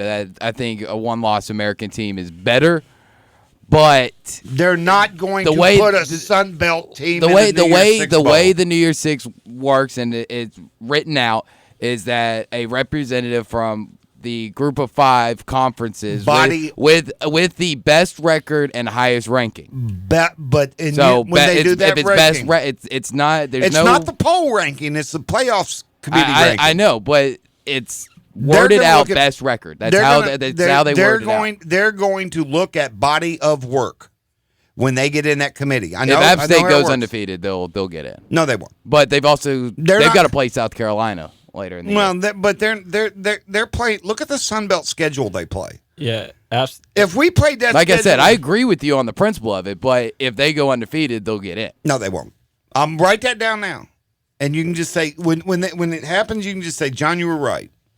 Well, I won't have to because they're going to lose. They're going to probably lose South Carolina. But who do they play? Who do they got left? They've got Georgia Southern, who is South a pretty Carolina, decent football team. Georgia State. Oh, that's a bad football team. Texas State and Troy. Georgia State beat Tennessee. Yeah. Well, yeah, that's true. Well, Troy's a pretty good football team, aren't they? They look like it against South Alabama, but so does everybody else. Right. Yeah. Well, for what it's worth, we beat South Alabama worse than App did. Yeah. Yeah, they only beat them by 27. Yeah, we beat them by 36. Yeah. But neither here nor there. Well, all right. Look, it's about time for us to get out of here. Joe, thank you once again. Most definitely. Anytime. We'll do it again. For sure. But I apologize because BJ was supposed to call. And he didn't. Oh. I called him today. Oh, I got some. Okay. Yeah. And then I did reach out to Tevin Jones, and he didn't answer my text. Yeah. And he probably didn't know the number, so he wasn't calling. Probably so. Tevin Jones. All right. Well, we've had a lot of fun. Boy, I tell you what, it was a good win last night. Oh, yeah. College game day, make up your damn minds. Let's go. And if no matter what, this is what you need to do this week. If you're any kind of Tiger fan at all, go get you a ticket and get there. Mm-hmm. If you want to help some veterans get to the game, if you can't go, I tell you what. How about this, Drew? What do you think? If you can't go to the game, call 678-1748 and talk to Caleb Weath and tell him I can't go to the game, but I want to make sure a veteran goes. Sound good to you? I think that sounds great. That's what I'm challenging. If an active duty United States Marine stationed in Washington, D.C. can provide a ticket for a veteran, you can do it. I'm a little bit holier than thou on that one today because I want that to happen. I know the good it does these guys. Yeah. Am I not hearing the music or I'm not there yet? You're not there yet. Oh, okay. No, boy, I apologize for being off my game tonight. I am tired. I drove back from Tulsa this morning, and all the wheels aren't hitting the floor. It has been a tough day. You should be really proud of this football team. Mm-hmm. If you're just a Memphian, you should be proud of this football team because they have done amazing things, and it's the young men that are doing a wonderful job. And Coach Norvell it was nice to see him get some hops last night. Yeah. All right, well, that about wraps it up for us. Next week, Drew Barrett's favorite Tiger of all time is in studio with us, Mr. Joseph Doss. Everybody knows Joe. Mm-hmm. Joe is one of the best to ever play at the university, both on the field and off of it. I want to thank Drew Barrett for everything he does. He keeps me semi-straight. Joe, thanks again for being in. Want to remind everybody we'll be right back here next week, and Joe Dawson studio, and we're going to have some fun. And hopefully we will be celebrating a big win and a big move up those polls. Yep. Right here on the Blue and Gray Show, brought to you by Tiger Paws Carpet and Upholstery on Sports 56, 96.1, and 87.7. Your home for the Ole Miss Rebels. Sports 56 WHBQ Memphis, WIVG Tunica Memphis, and WPGF-LP Memphis. Flynn Broadcasting Stations. The following is a presentation of Westwood One Sports.